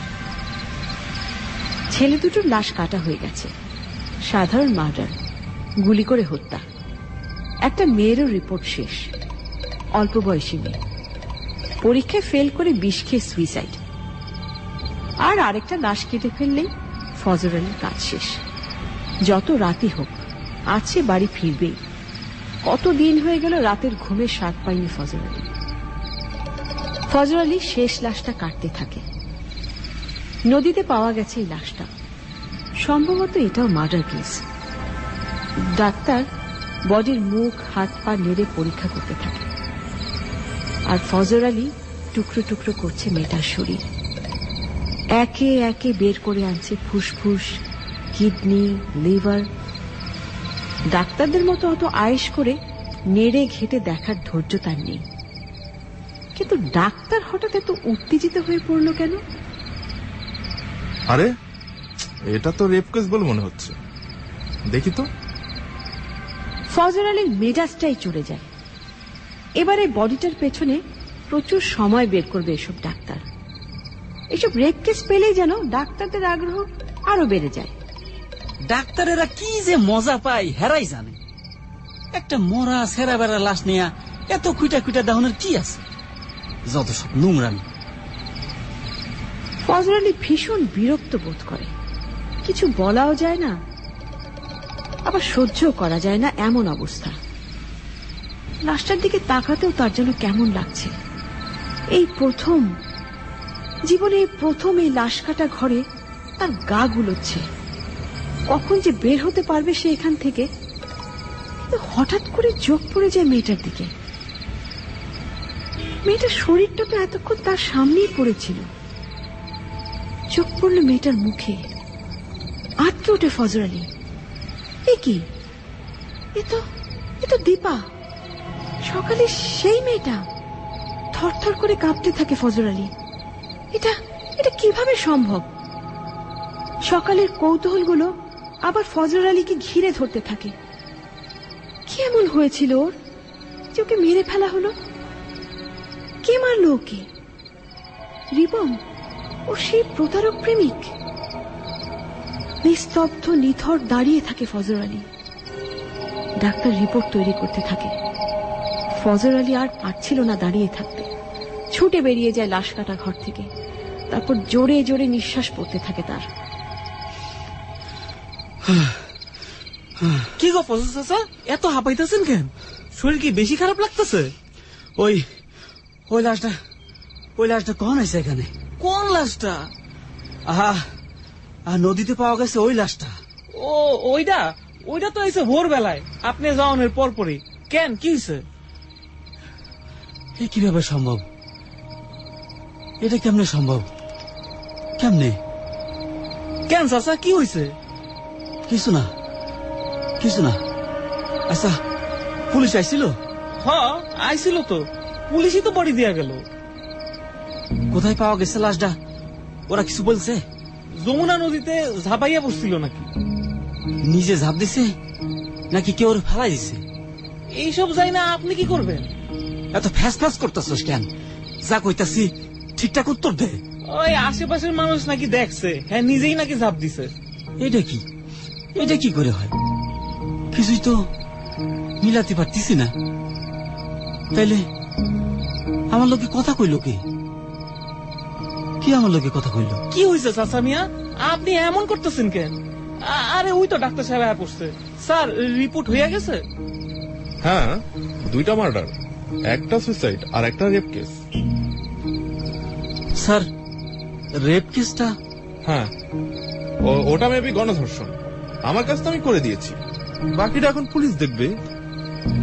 দীপা গণধর্ষণের শিকার হয়, কিন্তু এসব কিছুই তো দীপা ফজর আলীকে বলেনি। তবে কি দীপা যেই কথাটা ফজর আলীর কাছ থেকে গোপন করেছিল সেটাই কি এটা?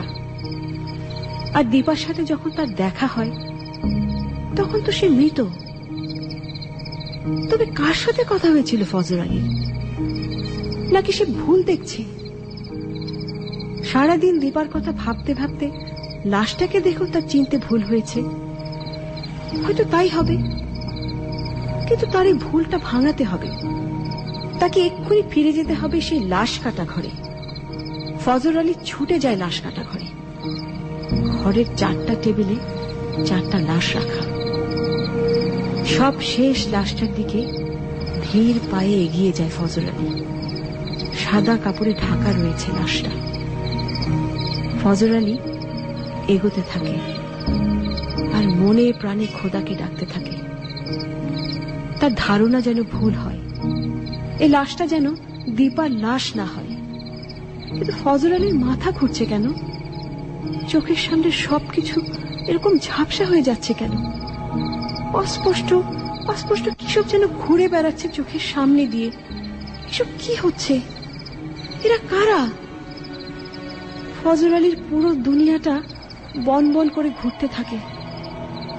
তারপর পা অবশ হয়ে আসে। সে ক্রমাগত ঢলে পড়তে থাকে। তারপর লাশ কাটা ঘরের পাশেই পড়ে যায় ফজর আলীর নিথর দেহ।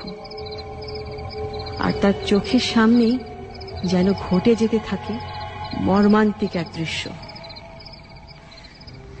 এটা কার বাসা রিপন? এটা আমার এক বন্ধুর বাসা। সে বাড়িতে নেই? না, বাড়িতে নেই। আমাদের বিয়ে কখন পড়ানো হবে?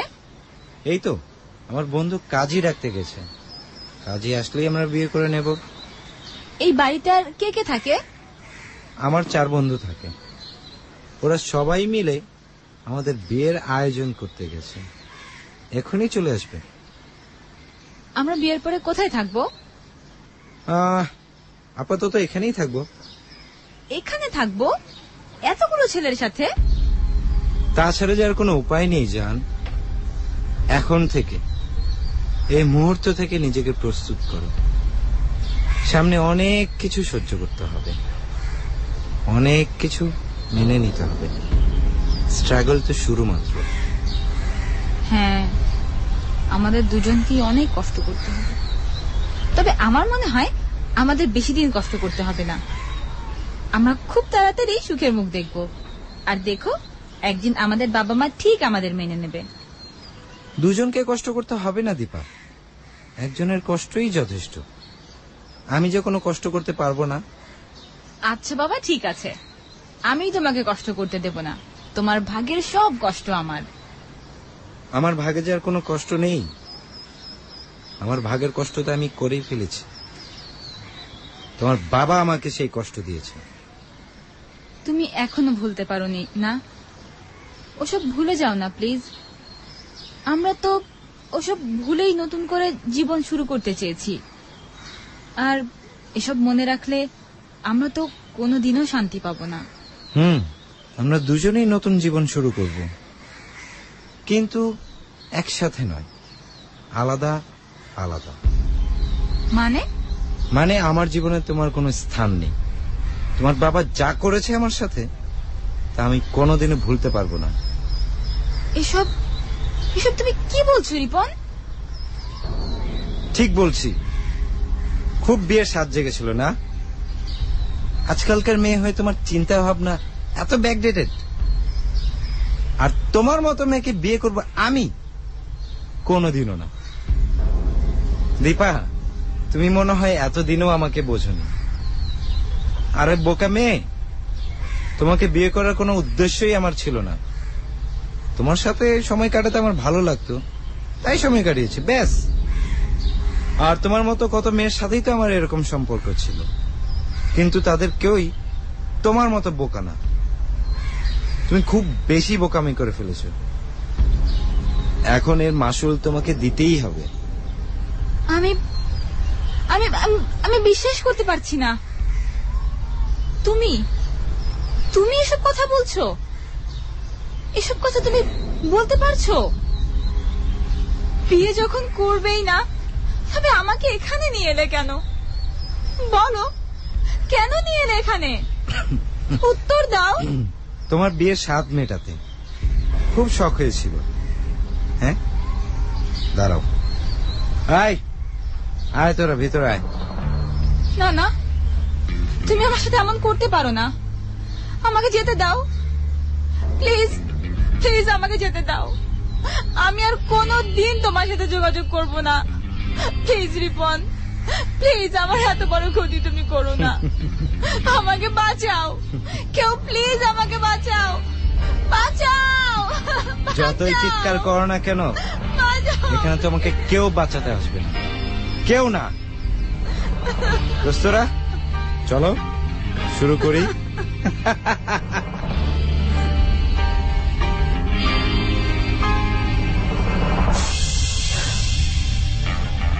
রিপন আর তার বন্ধুরা মিলে ঝাঁপিয়ে পড়ে দীপার উপর। রিপনের যত রাগ, সেগুলোও যেন সঞ্চারিত হয় ওর পাষণ্ড বন্ধুগুলোর মাঝেও। অমানবিক নির্যাতন চলতে থাকে ঘন্টার পর ঘন্টা। নির্মমতার সীমা সংজ্ঞা হারিয়ে চলতে থাকে ৫-৫টি দানবের উল্লাস। নরপশুগুলো শুধু দীপার সম্ভ্রম নষ্ট করেই ক্ষান্ত হয়নি, তার সারা শরীরের বিভিন্ন জায়গায় সিগারেটের আগুন দিয়ে পুড়িয়ে দিয়েছে। দীপা সজ্ঞানে থাকা পর্যন্ত চিৎকার করতে থাকে। যদি কারোর কানে যায়, যদি কেউ বাঁচাতে আসে তাকে, কেউ যদি একবার তার চিৎকার কান্না শুনতে পায়। না, কিন্তু কেউ শুনতে পায়নি। যেমন করে শোনেনি ফজর আলী।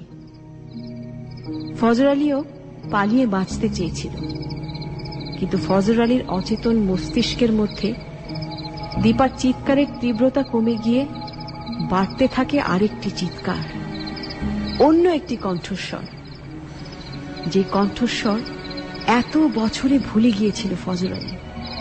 সেই একই চিৎকার, একই আর্তনাদ, মাসুরার চিৎকার। তুমি আমারে কোথায় নিয়ে আইলা ফজর? তুমি আমারে বেচ্চা দিলা? আমি এখানে থাকুম না, আমার এইখান থেকে নিয়ে যাও। আমি তোমার লগে থাকুম ফজর, তোমার লগে যামু। আমারে নিয়ে যাও ফজর, আমারে নিয়ে যাও। আমারে কেন তুমি এভাবে ঠকাইলা? আমাকে তুমি বাঁচাও ফজল, আমারে তুমি বাঁচাও, আমারে কেউ বাঁচান গো ভাই, আমারে কেউ বাঁচান, আমারে কেউ বাঁচান গো ভাই, আমারে কেউ বাঁচান, আমারে কেউ বাঁচান।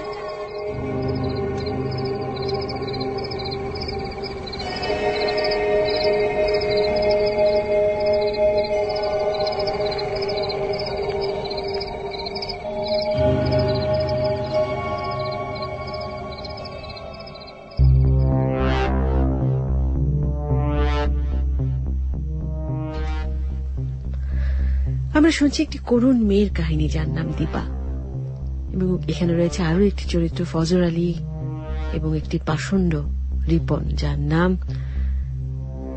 যে কিনা আর রিপন যে কিনা দীপাকে বিয়ের মিথ্যা প্রলোভন দেখিয়ে নিয়ে এসেছিল ঢাকায়, কিন্তু তারপর তাকে সে প্রতারণা করেছে, বিয়ে করেনি, এবং আমরা দেখি তাকে সে কিভাবে নির্যাতন করেছে, এবং নির্যাতন করার ফলে কি হয়েছিল সেটা আমরা জানি না মানে কি আমরা দেখতে পেয়েছি যে ফজর আলী লাশ কাটা ঘরে কাজ করে, একজন ডোমের কাজ করে, ডোমের কাজ করতে গিয়ে সে দেখতে পায়, দেখে আঁতকে উঠে সে একটি মুখ, যে মুখটি সকালবেলায় তার সঙ্গে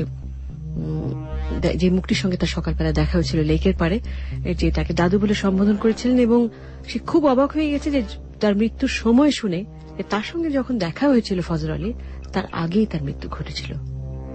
তাহলে কি করে দীপা লেকের পারে ফজর আলীর সঙ্গে দেখা করলো? সেই সময় তো সে জীবিতই ছিল না। কিন্তু এরপর আরো একটি নাম চলে আসে, মাসুরা। ঠিক আমরা শেষ করবার আগে যেটা শুনেছি নামটি মাসুরা। কে এই মাসুরা আমরা কিন্তু এখনো কিছু জানি না, সেটা আমরা জানবো ছোট্ট একটা বিরতি নিয়ে। বিরতির পর ফিরে এসে শেষ পর্বে সঙ্গেই থাকবেন। আমাকে লিখে পাঠাবার ঠিকানা যেখানে মোবাইল থেকে 2221। কুয়াশা চলছে এবিসি রেডিও FM 89.2 তে, সঙ্গে আছে আমি শারমিন।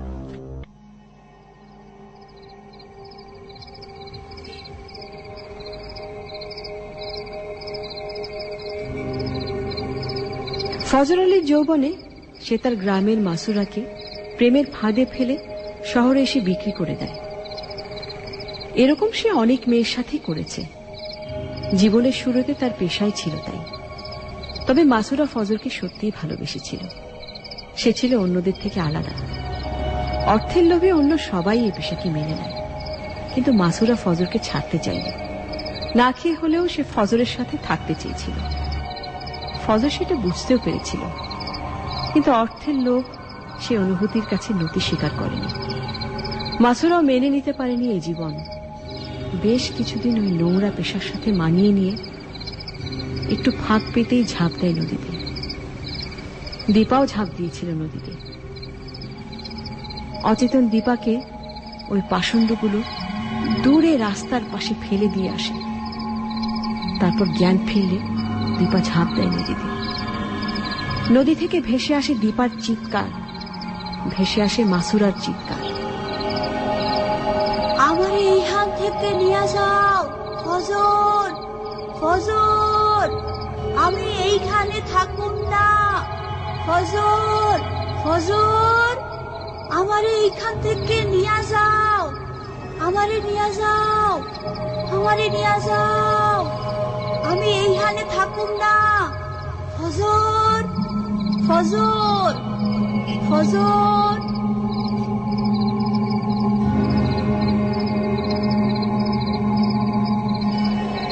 অচেতন ফজর আলী ডাক শুনে চেতন ফিরে পায়। কতক্ষণ সে এভাবে পড়েছিল সে জানে না। ধীরে ধীরে উঠে দাঁড়ায় সে। মাথাটা এখনো তার ঝিমঝিম করছে। লাশ কাটা ঘরটা খুটখুটে অন্ধকারে ছেয়ে আছে। হঠাৎ একটা লাশের উপর একটা স্পটলাইট জ্বলে ওঠে। চমকে উঠে ফজর আলী কয়েক পা পিছিয়ে যেতে আরেকটা টেবিলের সাথে ধাক্কা খায় সে। তারপর সেই লাশটার উপরেও লাইট জ্বলে ওঠে। লাশ দুটি যেন তাকে ঘিরে ধরে আছে। বের হওয়ার কোনো রাস্তা পাচ্ছে না ফজর আলী। সাহস করে লাশ দুটোর দিকে তাকায় সে। একটা লাশের মুখের ওপর থেকে কাপড় সরানোর জন্য হাত বাড়ায় ফজর আলী। কাঁপা কাঁপা হাতে চাদরের উপর হাত রাখে ফজর আলী। একটু একটু করে সাহস সঞ্চয় করে এক টানে সরিয়ে ফেলে সাদা চাদরটা।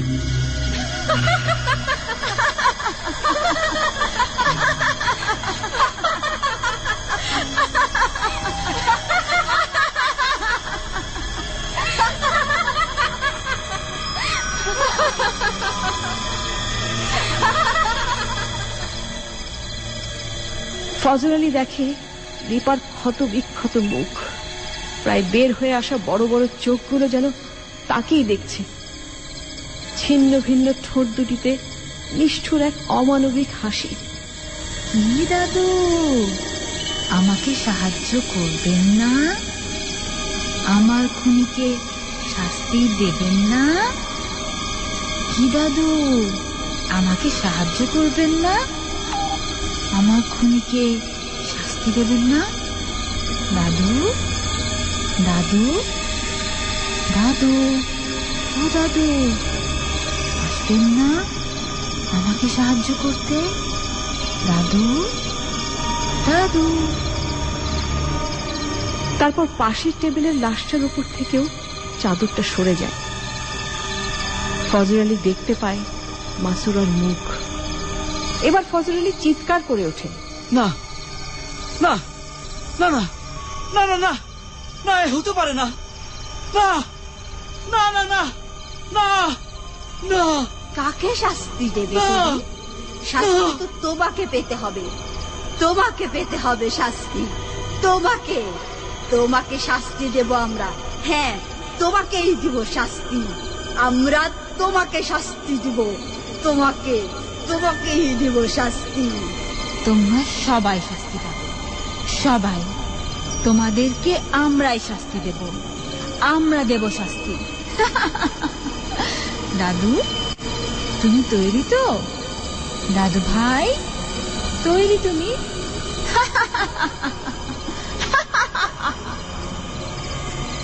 অসংখ্য সাদা চাদর জড়ানো লাশ এগিয়ে আসতে থাকে ফজর আলীর দিকে, সেই সাথে হাসির আওয়াজ। ফজর আলী পালিয়ে বাঁচতে চায়, কিন্তু কোথায় পালাবে সে?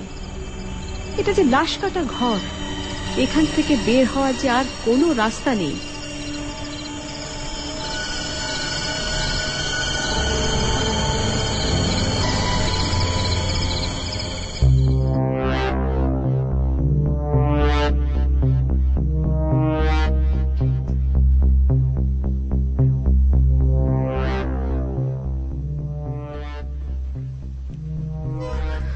বন্ধুরা, শেষ হয়ে গেল আজকে কুয়াশার মূল কাহিনী, এবং আমরা দেখতে পেলাম ফজর আলী কেন, শুরুতেই ফজর আলীকে কেন দেখানো হয়েছে কাহিনীতে, এবং কেন দীপা ফজর আলীকে খুঁজে বেরিয়েছিল। এত মানুষ থাকতে কেন ফজর আলীর কাছে সাহায্য চেয়েছিল দীপা? আসলে ফজর আলীও সেই রিপনের মতোই অপরাধী। ফজর আলীও ভুলে গেছিল যে সে একইভাবে সে একটি মেয়ের সঙ্গে প্রতারণা করেছিল বহু বছর আগে। তাকেও সে ভালোবাসার কথা বলে ভুলিয়ে ভালিয়ে শহরে এনে বিক্রি করে দিয়েছিল। আসলে পাপ কাউকেই ছাড়ে না। আমরা শেষ পর্যন্ত দেখতে পেলাম যে সে লাশ কাটা ঘরে শুধু দীপা নয়, মাসুরাকেও দেখতে পেয়েছিল ফজর আলী। যাই হোক, শেষটা খুবই ভয়াবহ এবং খুবই ভয়ের। অনেকে প্রচন্ড ভয় পেয়েছেন, আমাকে লিখে পাঠিয়েছেন। এবার জানিয়ে দিচ্ছি আজকে মূল কাহিনী। আজকে যে কাহিনীটি বেশ আগে সাকিব ফারজানা এখন কিছুদিনের জন্য, আপাতত কিছুদিনের জন্য ছুটি নিয়েছেন, সে এই কাহিনীটি আমাকে শুনিয়েছিলেন। তো মূল ভাবনাটি তার, সাকিব ফারজানা। এটা নাট্যরূপ দিয়েছেন শাগুফতা আবেদ, এবং এই নির্দেশনাও, নাটকে নির্দেশনাও দিয়েছেন শাগুফতা আবেদ শাড়ি। সাউন্ডে ছিলেন খালিদ, এবং অভিনয় করেছেন কাফি, কুমকুম, জাহিদ, মিলু, খালিদ এবং রিমা। আর পুরো কুয়াশা টিমকে অনেক ধন্যবাদ জানাচ্ছি আমি। অনেক বন্ধুরা লিখে পাঠিয়েছেন, পুরো কুয়াশা টিমকে ধন্যবাদ। অনেক বন্ধু লিখে পাঠিয়েছেন, অনেক অনেক আগে থেকেই প্রেডিকশন জানিয়েছেন। একজন প্রশ্ন করেছেন যে ফজর আলীর চরিত্রে অভিনয় করেছেন কি? আমি বলে দিচ্ছি, ফজর আলীর চরিত্রে অভিনয় করেছেন কাফি, দীপার চরিত্রে অভিনয় করেছেন কুমকুম, মাসুরার চরিত্রে অভিনয় করেছেন রিমা, এবং ইলিয়াসের চরিত্রে অভিনয় করেছেন মিলু, এবং ডাক্তারের চরিত্রে অভিনয় করেছেন খালিদ, এবং রিপনের চরিত্রে অভিনয় করেছেন জাহিদ। তো আর এবার আমি SMS পড়ছি, যারা প্রচুর কিছু লিখে পাঠিয়েছেন এই পর্যন্ত। আমাকে অনেক প্রেডিকশন ছিল শুরু থেকেই। আমি এই মুহূর্তে যে পাঠিয়েছেন তারটা থেকে শুরু করছি। আকাশ লিখেছেন এই মুহূর্তে আমাকে, হোয়াট ইজ লাভ? এই মুহূর্তে যদি বলতে হোয়াট ইজ লাভ, তাহলে বলবো লাভ মানে হচ্ছে প্রতারণা অথবা প্রতিশোধ, যেটা আজকে কুয়াশার কাহিনীতে আমরা দেখেছি। কুয়াশার কাহিনী নিয়েই যেহেতু কথা বলবো, সুতরাং সেটা হিসেব করে আমি উত্তর দিচ্ছি। রাহিক লিখেছেন চিটাগং থেকে, ফজর আলীর জন্য খারাপ লাগলো। আমার একটুও খারাপ লাগেনি ফজর আলীর জন্য, কারণ সেও কিন্তু শুরুতে আমরা তাকে দেখেছি সে বয়স হয়ে গেছে, কিন্তু তার যে একটা এরকম বাজে একটা পাস্ট ছিল সেটা কিন্তু বুঝতেই পারিনি, আমিও বুঝতে পারিনি, আমাদের শ্রোতাদের মধ্যে অনেকেই বুঝতে পারেনি। রাজারবাগ থেকে মুনিয়ে লিখেছে আমার খুব ভয় লাগছে। শিহাব লিখেছে আপু কংগ্রেচুলেট মি কজ আমি এখন একজন আরজে রেডিও ভূমিতে sports commentator, so congratulate me, congratulations. আর I really enjoyed all 3 stories a lot, Kuasha rocks. Ethika, thank you এথিকা।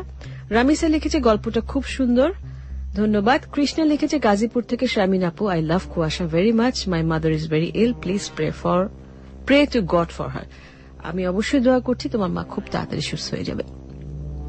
Tanvir লিখেছে নিউ ইস্কাটন থেকে, ফজর আলীর গল্পটা একটা সোশ্যাল অ্যালার্টনেস মূলক গল্প, well written, thanks to the writer.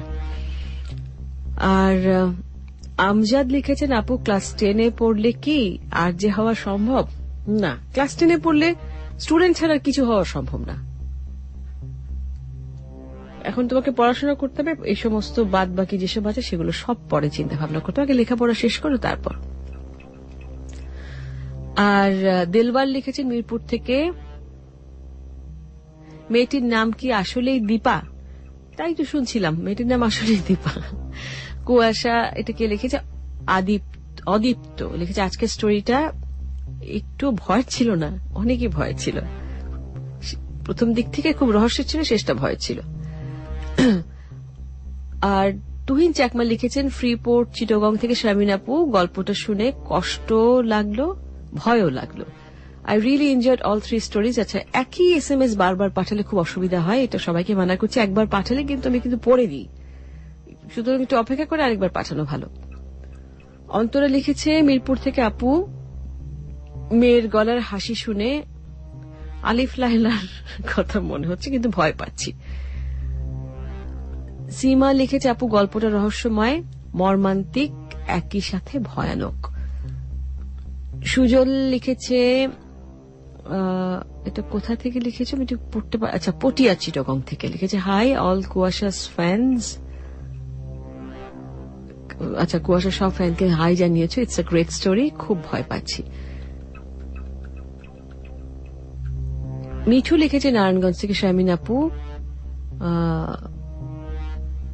Thanks. Farzana আপু স্টোরি, ফারজানা আপু মানে সাকিব ফারজানা, আচ্ছা ঠিক আছে। সঞ্জিত, প্রফুল্ল, হান্নান, টাইফুল, অমৃত, সিরাজগঞ্জ উল্লাপাড়া থেকে লিখেছে, শারমিন আপু ও কুয়াশার টিম তোমাকে আমাদের সবার পক্ষ থেকে অনেক ধন্যবাদ এরকম গল্প শোনাবার জন্য। উত্তরা থেকে লিখেছে, শারমিন আপু আমি সরি, আমি প্রথম ঘটনাটা শুনতে পারিনি, একটু বলবে? এখন তো আর সম্ভব না, তুমি ডাউনলোড করে আগামীকালকেই শুনতে পারবে সকালবেলা। যেটা করতে হবে তোমাকে abcradiobd.fm এ লগ ইন করতে হবে, সেখানে গিয়ে সংগ্রহশালা লেখা দেখে সেখানে ক্লিক করলেই তুমি সব পেয়ে যাবে কুয়াশার সব এপিসোডগুলো। সোহাগ লিখেছে, আমি বুঝতে পারছি আপু যে যখন দীপাকে রেপ করা হচ্ছিল তখন দীপার আর্তনাদ ফজরের কানে আসছিল, সাবকনশিয়াসে ফজরটা পুরোটা আসেনি তোমার, না সেটা ঠিক না, আসলে ফজরের একটা পাস ছিল যেটা আমরা পরে জানতে পারি, তুমি অনেক আগে লিখেছ, সেই কারণেই সাবকনশিয়াস মাইন্ডে কখনোই কিছু ছিল না, কারণ সেই ঘটনাটা অনেক পরে জানতে পারে। আর দেবেশ লিখেছে আজকের স্টোরিটা অসম, থ্যাংক ইউ দেবেশ। সুসময় লিখেছে চিটাগং থেকে, আজকের কুয়াশা খুবই ইন্টারেস্টিং। দিয়া লিখেছে ঢাকা থেকে, আমার মনে হয় দীপা হচ্ছে মাসুরার পরের জন্ম। আর ফাতেনগর থেকে আল জুবাইর লিখেছে, হাই শারমিন আপু কেমন আছো, ভয় লাগছে, আই লাভ কুয়াশা, ভয় আমার খিদে লেগেছে। আর আমি পিঙ্কি ঢাকা থেকে, খুব কষ্ট লাগলো দীপার কাহিনী শুনে, অ্যান্ড আই হেট রিপন। আর এটাকে কারিনা জামান নারায়ণগঞ্জ থেকে। হাই আপু, আই থিঙ্ক ফজর আলী এনি খারাপ কাজ করেছিল লাইক রিপন, দ্যাটস ওয়াই। হ্যাঁ, একদম সঠিক, তুমি একমাত্র খুব সঠিকভাবে লিখতে পেরেছ।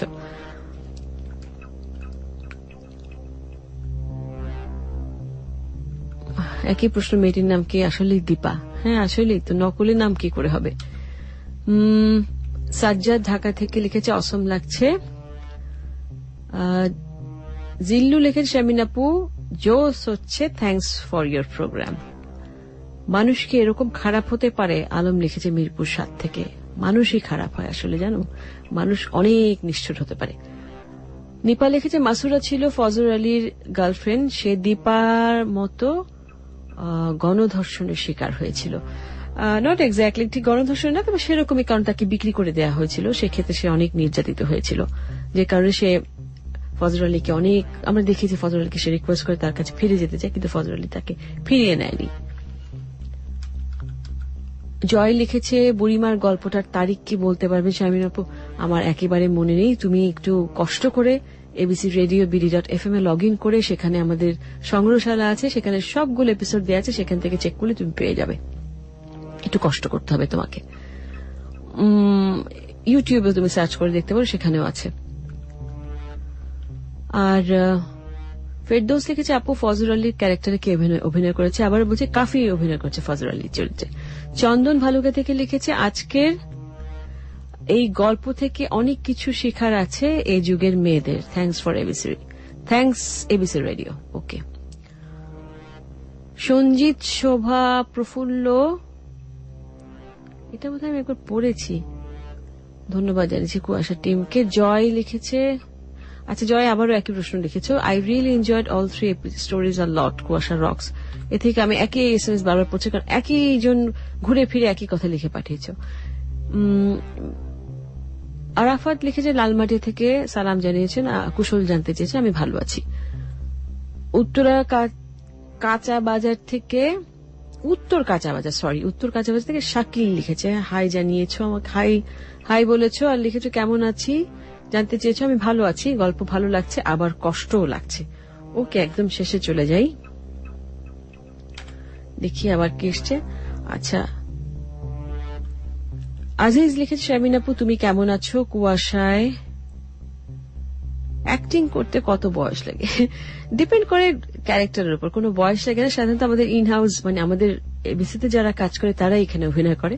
বাইরে থেকে আমরা বলেছিলাম, আমাদের একটা কন্টেস্ট চলছে কুয়াশার, আমরা যে কুয়াশার স্ক্রিপ্ট লেখার প্রতিযোগিতা, অনেক স্ক্রিপ্ট আমাদের কাছে আসছে, আমরা বাছাই করছি স্ক্রিপ্ট। ইতিমধ্যে কিন্তু একজন প্রতিযোগী বিজয়ী হয়েছেন, তারটা আমরা সম্প্রচারও করেছি, এবং বাকিদেরও আমি শেষে যাবার আগে জানিয়ে দিচ্ছি কি করে কি করতে হবে, কি করে পাঠাতে হবে, কত পেজ লিখতে হবে, কোন ফন্টে লিখতে হবে, সব আমি জানিয়ে দিচ্ছি। সেখানে অনেকে লিখে পাঠান, ইন্টারেস্টেড হন, আমাদের সঙ্গে যোগাযোগ করতে হবে। আমাদের সঙ্গে যোগাযোগ করলে বয়সটা কোনো ফ্যাক্টর না। যদি আমরা ভয়েস টেস্ট করব, আমরা দেখে তারপর ভয়েস শুনে তারপরে কিছু তো পরীক্ষা দিতে হবে, তাই না? তারপর যদি সেই পরীক্ষাগুলোতে পাশ করা হয়, তাহলে ডেফিনেটলি আমরা অ্যাক্টিং করার বা অভিনয় করার সুযোগ করে দেবো কুয়াশাতে। সেক্ষেত্রে ABC রেডিওর সঙ্গে যোগাযোগ করতে হবে, আমাদের এখানে অফিসে এসে আমাদের সঙ্গে যোগাযোগ করতে হবে। নোভা লিখেছে বিপিকে একদিন কুয়াশা এনো প্লিজ, অনেক ভয় পাবে। না, কুয়াশা তো ঠাট্টা করার জায়গা না, যদি সেরকম কোন চরিত্র থাকে তাহলে নিশ্চয়ই আনা হবে। যদি বিপিকে নিয়ে কখনো ভূতের কোনো বা ওরকম কোন ভৌতিক দিয়ে কখনো স্ক্রিপ্ট কেউ লেখে, তাহলে হয়তো চলে আসতে পারে। সোহাগ লিখেছে চিটাগং থেকে আপু আই এম ভেরি সরি, স্টোরিটা শুনতে পারলাম না, তুমি একটু কষ্ট করে সংগ্রহশালায় গিয়ে ডাউনলোড করে শুনে নিও আর্কাইভ থেকে। মোহাম্মদ মুস্তফা লিখেছেন চিটাগং থেকে, হ্যালো শামিন কেমন আছেন? আজকে কুয়াশা খুব ভালো লাগলো, অনেক ধন্যবাদ আপনাকে। আমজাদ লিখেছে আপু আরজে হতে হলে কোন পর্যন্ত কোয়ালিফাইড হতে হবে? মিনিমাম গ্রাজুয়েশন তো করতেই হবে।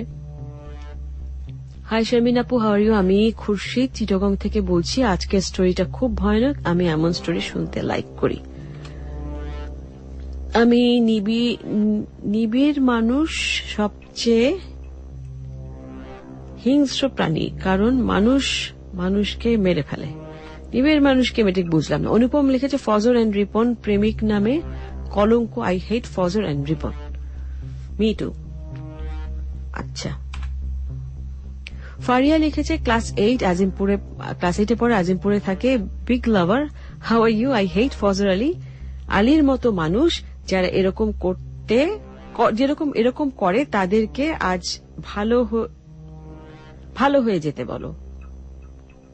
জিএসসি পরীক্ষার্থী দোয়া করতে বলেছে। অল দ্য বেস্ট, ভালো করে পরীক্ষা দাও, অবশ্যই দোয়া করবো তোমার জন্য।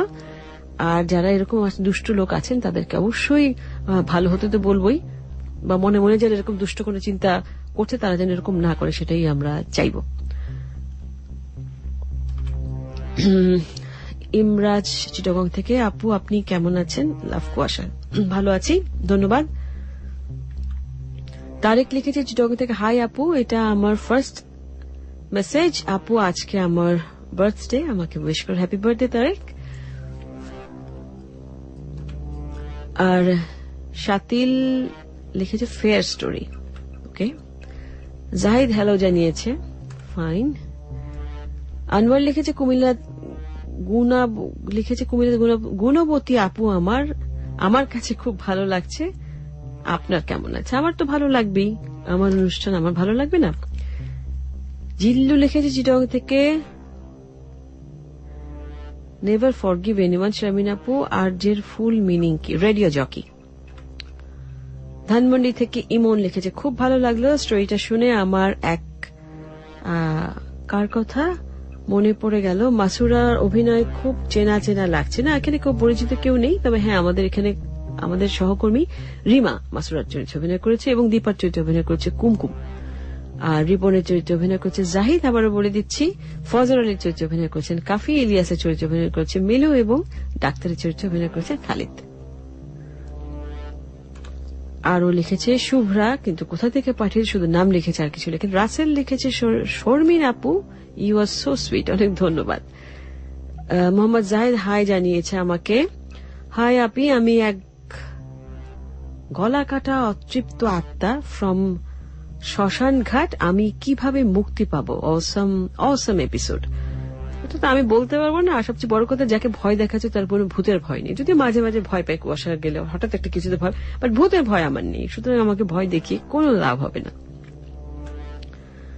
মোহাম্মদ হাসান চিটাগং থেকে বাঁশখালী থেকে লিখেছে, হাই শারমিন আপু, কেমন আছো? আশা করি ভালো আছো। আজকের গল্পটা শুনে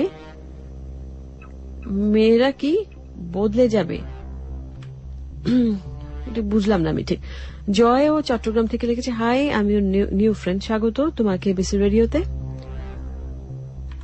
কুয়াশা রক্স লিখেছে শাতিল, আর আমি শাহিন না শাহিন তোমার নাম, যাই হোক, লিখেছে আমার কাছ থেকে কি আমরা কাছ থেকে বলছি, তুমি আমার SMS না পড়লে তোমাকে আমরা দিব না। ওকে, পড়ে দিলাম, এখন দিতে হবে আমরা আমাকে। আর চিটাগং থেকে ইমা লিখেছে, আপু এই গল্প থেকে আমাদের সবার অনেক কিছু শেখার আছে। হ্যাঁ, একটা জিনিস শেখার আছে যে আমি যেটা মনে করি ছেলেদেরকে বিশ্বাস করতে হয় না। কুমকুম আপুর কণ্ঠ অনেক সুন্দর, লিখেছে কৃষ্ণা। ফাহিম লিখেছে, আপু বিপি সংগুলো কিভাবে ডাউনলোড করব? এটা প্রেম রোগে বলে দেব কি করে করতে হবে। আতিক লিখেছে ফটিকছড়ি থেকে, আমার মনে হয় আমাদের এবিসি রেডিও বিডি.fm এ লগ ইন করলে সেখানে দেওয়া আছে, সেখান থেকে ডাউনলোড করতে পারবে। আতিক লিখেছে ফটিকছড়ি থেকে, দীপা লেকে ঝাঁপ দিয়ে সুইসাইড করেছে, এখন তার আত্মা প্রতিশোধ নিতে ফিরে এসেছে। রাইট, একদম সঠিক, এতক্ষণ লাগলো চিন্তা করে বের করতে।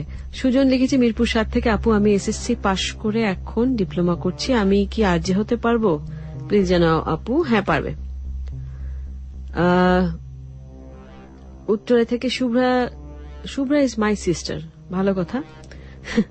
আপু তুমি আমার SMS পড়ো না, তাই আমি ঠিক করেছি তোমার প্রোগ্রাম শুনবো না। ওকে, এখন শুনতেই হবে, এখন পড়ে দিয়েছি আমি। ইমা লিখেছে, okay, I want to know who will kill Ripon and his friends. এটা তো বলতুম, তাহলে আরেকটা এপিসোড করতে হবে আমাকে। আর চিটাগাং থেকে দুলহান বলছি, আজ ফার্স্ট কুয়াশা শুনে খুব ভয় পাচ্ছি।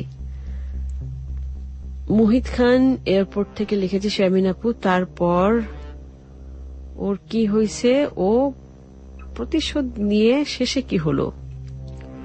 পুরোটা শুনুনি তাহলে, শেষে কি হলো, এটা করতে গেলে তো গল্প তো যুগের পর যুগ চলতে থাকবে। তাহলে ইমন ধন্যবাদ জানিয়েছে এবং গুড নাইট জানিয়েছে। তোমাকেও শুভরাত্রি। রানা লিখেছে কিশোরগঞ্জ থেকে, আমি প্রতি এপিসোড শুনি, আমি খুব এনজয় করি। অনেক ধন্যবাদ তোমাকে সে কারণে। আর নোমান লিখেছে কুমিল্লা থেকে, হাই শারমিন আপু, কেমন আছো? ভালো আছি আমি। আরো লিখেছো, আমি তোমার নতুন বন্ধু, ছাদের ওপর বসে কুয়াশা শুনছি, খুব ভালো লাগছে। তাপস লিখেছে মগবাজার থেকে, হাই শারমিন, আমি কুয়াশায় অ্যাক্টিং করতে চাই, তোমায় আগেও বলেছি আর তুমি বলেছো কন্ট্যাক্ট করতে, বাট করো না। আমি কন্ট্যাক্ট কোথা থেকে করব? তোমার ফোন নাম্বার যাই না, তোমার আমাদের সঙ্গে যোগাযোগ করতে হবে। এটা আমি বারবারই বলেছি, আমাদের সঙ্গে যোগাযোগ করতে হবে। এবিসির ঠিকানা, যোগাযোগ করলেই আমাদের সাথে আমরা কথা, একটু আগে বলে দিয়েছি সব ডিটেইল। নোমান কক্সবাজার থেকে, হাই শারমিন আপু, স্টোরিটা খুব নাইস হয়েছে, অনেক কিছু শেখার আছে। SM শিহাবুদ্দিন, হাই শারমিন আপু, তুমি কেমন আছো? আমার SMS-টা পড়ো প্লিজ।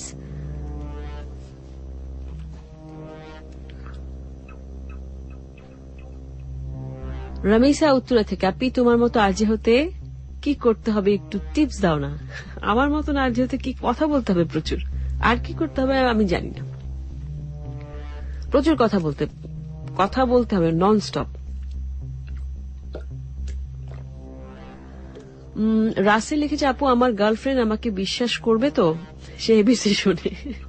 এটা তোমার বিহেভিয়ারের উপর ডিপেন্ড করে, তুমি তাকে কিরকম ট্রিট করছো সেটার উপর ডিপেন্ড করে, এটা তো আমি বলতে পারবো না। আমি আমার ওয়াইফ দীপাকে নিয়ে কুয়াশা শুনছি নাসির চিটাগাং থেকে, তাহলে তোমার খবর আছে আজকে।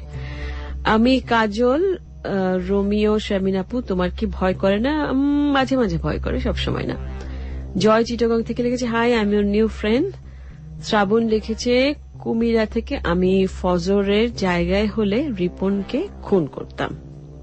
ফজর নিজেও তো রিপনের মতোই। আর সাবিনা লিখেছে রংপুর থেকে, আপু আপনি কেমন আছেন? কুয়াশা খুব ভালো লেগেছে, অনেক ধন্যবাদ। কাজল লিখেছে, না এটা পড়েছি। আর ইরিন লিখেছে কক্সবাজার থেকে, আপু কেমন আছেন? ভালো আছি। মহেশখালী থেকে লিখেছে, মহেশখালীতে, আচ্ছা মহেশখালী থেকে লিখেছে মোহাম্মদ রাসেল, লিখেছে, হাই শারমিন আপু, আপনারা এবিসি রেডিও আইটেমগুলো হবে না, আয়োজনগুলো বা প্রোগ্রামগুলো হবে 10টার দিকে শুরু করতে পারেন না কেন? স্টুডেন্ট এত রাতে শুনে, আচ্ছা স্টুডেন্টরা এত রাতে শুনে কি করে? এটা তো আমাদের কর্তৃপক্ষের কাছে আবেদন করতে হবে, আমি সেটা বলতে পারবো না। কারণ অধিকাংশ ক্ষেত্রে দেখা যায় স্টুডেন্টরাও রাত জেগেই শুনে, এবং পাবলিক ডিমান্ডের কারণেই আমাদের কিন্তু রাতের বেলা কথা বলতে হয়। কষ্ট করে আমাদেরও কথা বলতে ভালো লাগে না রাতের বেলা, কিন্তু যেহেতু সবাই শুনে তাই আমরাও কষ্ট করে রাতের বেলায় কথা বলি। উত্তরা থেকে ফ্রেয়া লিখেছে, শারমিন আপু তোমার ভয়েস অসম কিউট, আর আজকের কুয়াশার গল্পটা one of the best, thanks to Kuasha team, you are most welcome. Shatil লিখেছে Ripon is a bad guy, right, Ripon is a really bad guy. তো ঠিক আছে, আজকে এই পর্যন্ত SMS থাকলো। এবার জানিয়ে দিচ্ছি কুয়াশার যে স্ক্রিপ্ট লেখার কম্পিটিশন চলছে সেটা কি করতে হবে। সেটা হচ্ছে স্ক্রিপ্ট লিখে ফেলতে হবে 16 ফন্টে, কম্পোজ করতে হবে 16 ফন্টে এবং মিনিমাম 30 পাতা 30 পেজেস থেকে শুরু, তার উপরে হচ্ছে 50, 60, 70 যতখানি করে, তাই বলে 200-300 পেজ অবশ্যই নয়। আর আমাদেরকে পাঠাতে হবে হচ্ছে যে ঠিকানায়, দুটো ঠিকানা আছে আমাদের, একটা ইমেল অ্যাড্রেস আছে আর এটা হচ্ছে এবিসির ঠিকানা। ইমেল অ্যাড্রেসটা আমি প্রথমে জানিয়ে দিচ্ছি, এবিসি রেডিও, না ইমেল অ্যাড্রেস না, আমি প্রথমে এবিসি রেডিও ঠিকানা যাচ্ছি। ABC radio, Dhaka trade centre, 2nd floor, 99 Kazi Nazrul Islam Avenue, Karwan বাজার। আর ইমেল অ্যাড্রেস হচ্ছে kuashafm8920@gmail.com। আবারও বলছি kuashafm8920@gmail.com, এই ঠিকানায় পাঠাতে হবে। এই মাসের শেষ অর্থাৎ 30 তারিখ পর্যন্ত, এখন পর্যন্ত কন্টেস্ট চলবে 30 তারিখ পর্যন্ত, এর মধ্যে পাঠাতে পারেন। একজন প্রশ্ন করেছেন যে আমি কি একটাই পাঠাতে পারবো? একটা না, আপনি একের অধিক অনেকগুলো পাঠাতে পারেন, একটা কেন আপনি 100টাও পাঠাতে পারেন চাইলে। এবং আবারও বলছি, আমরা বাছাই করব যদি আমাদের সম্প্রচার করার যোগ্য হয় বা বাছাই করে যারা বিজয়ী হবে, যারা তাদের নাম তো আমরা ঘোষণা করবো এবং তাদেরকে সম্প্রচার করা হবে, এবং পুরস্কার তো অবশ্যই রয়েছে, আপনাদের সঙ্গে যোগাযোগ করা হবে যারা বিজয়ী হয়েছেন। ইতিমধ্যে একজন বিজয়ী হয়েছেন এবং আরো বাছাই চলছে, আমরা অবশ্যই তাদের নামগুলো জানিয়ে দেবো এবং কবে কারটা সম্প্রচার হবে সেটা আমরা জানিয়ে দেবো সময় করে। তো সবাই খুব ভালো থাকবেন। আজকে এ পর্যন্তই থাক।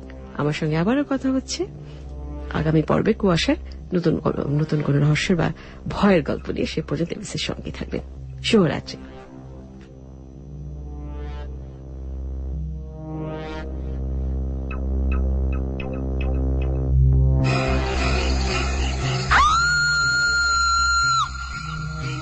কুয়াশা কুয়াশা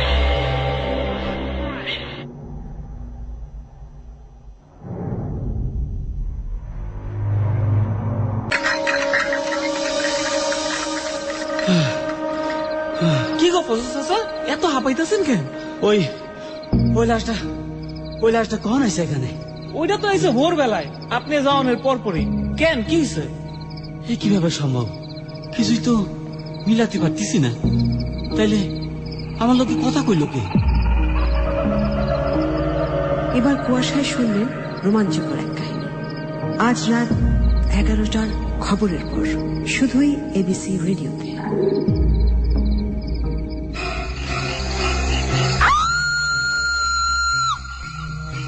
কুয়াশা কুয়াশা। This track was downloaded from FusionBD.com.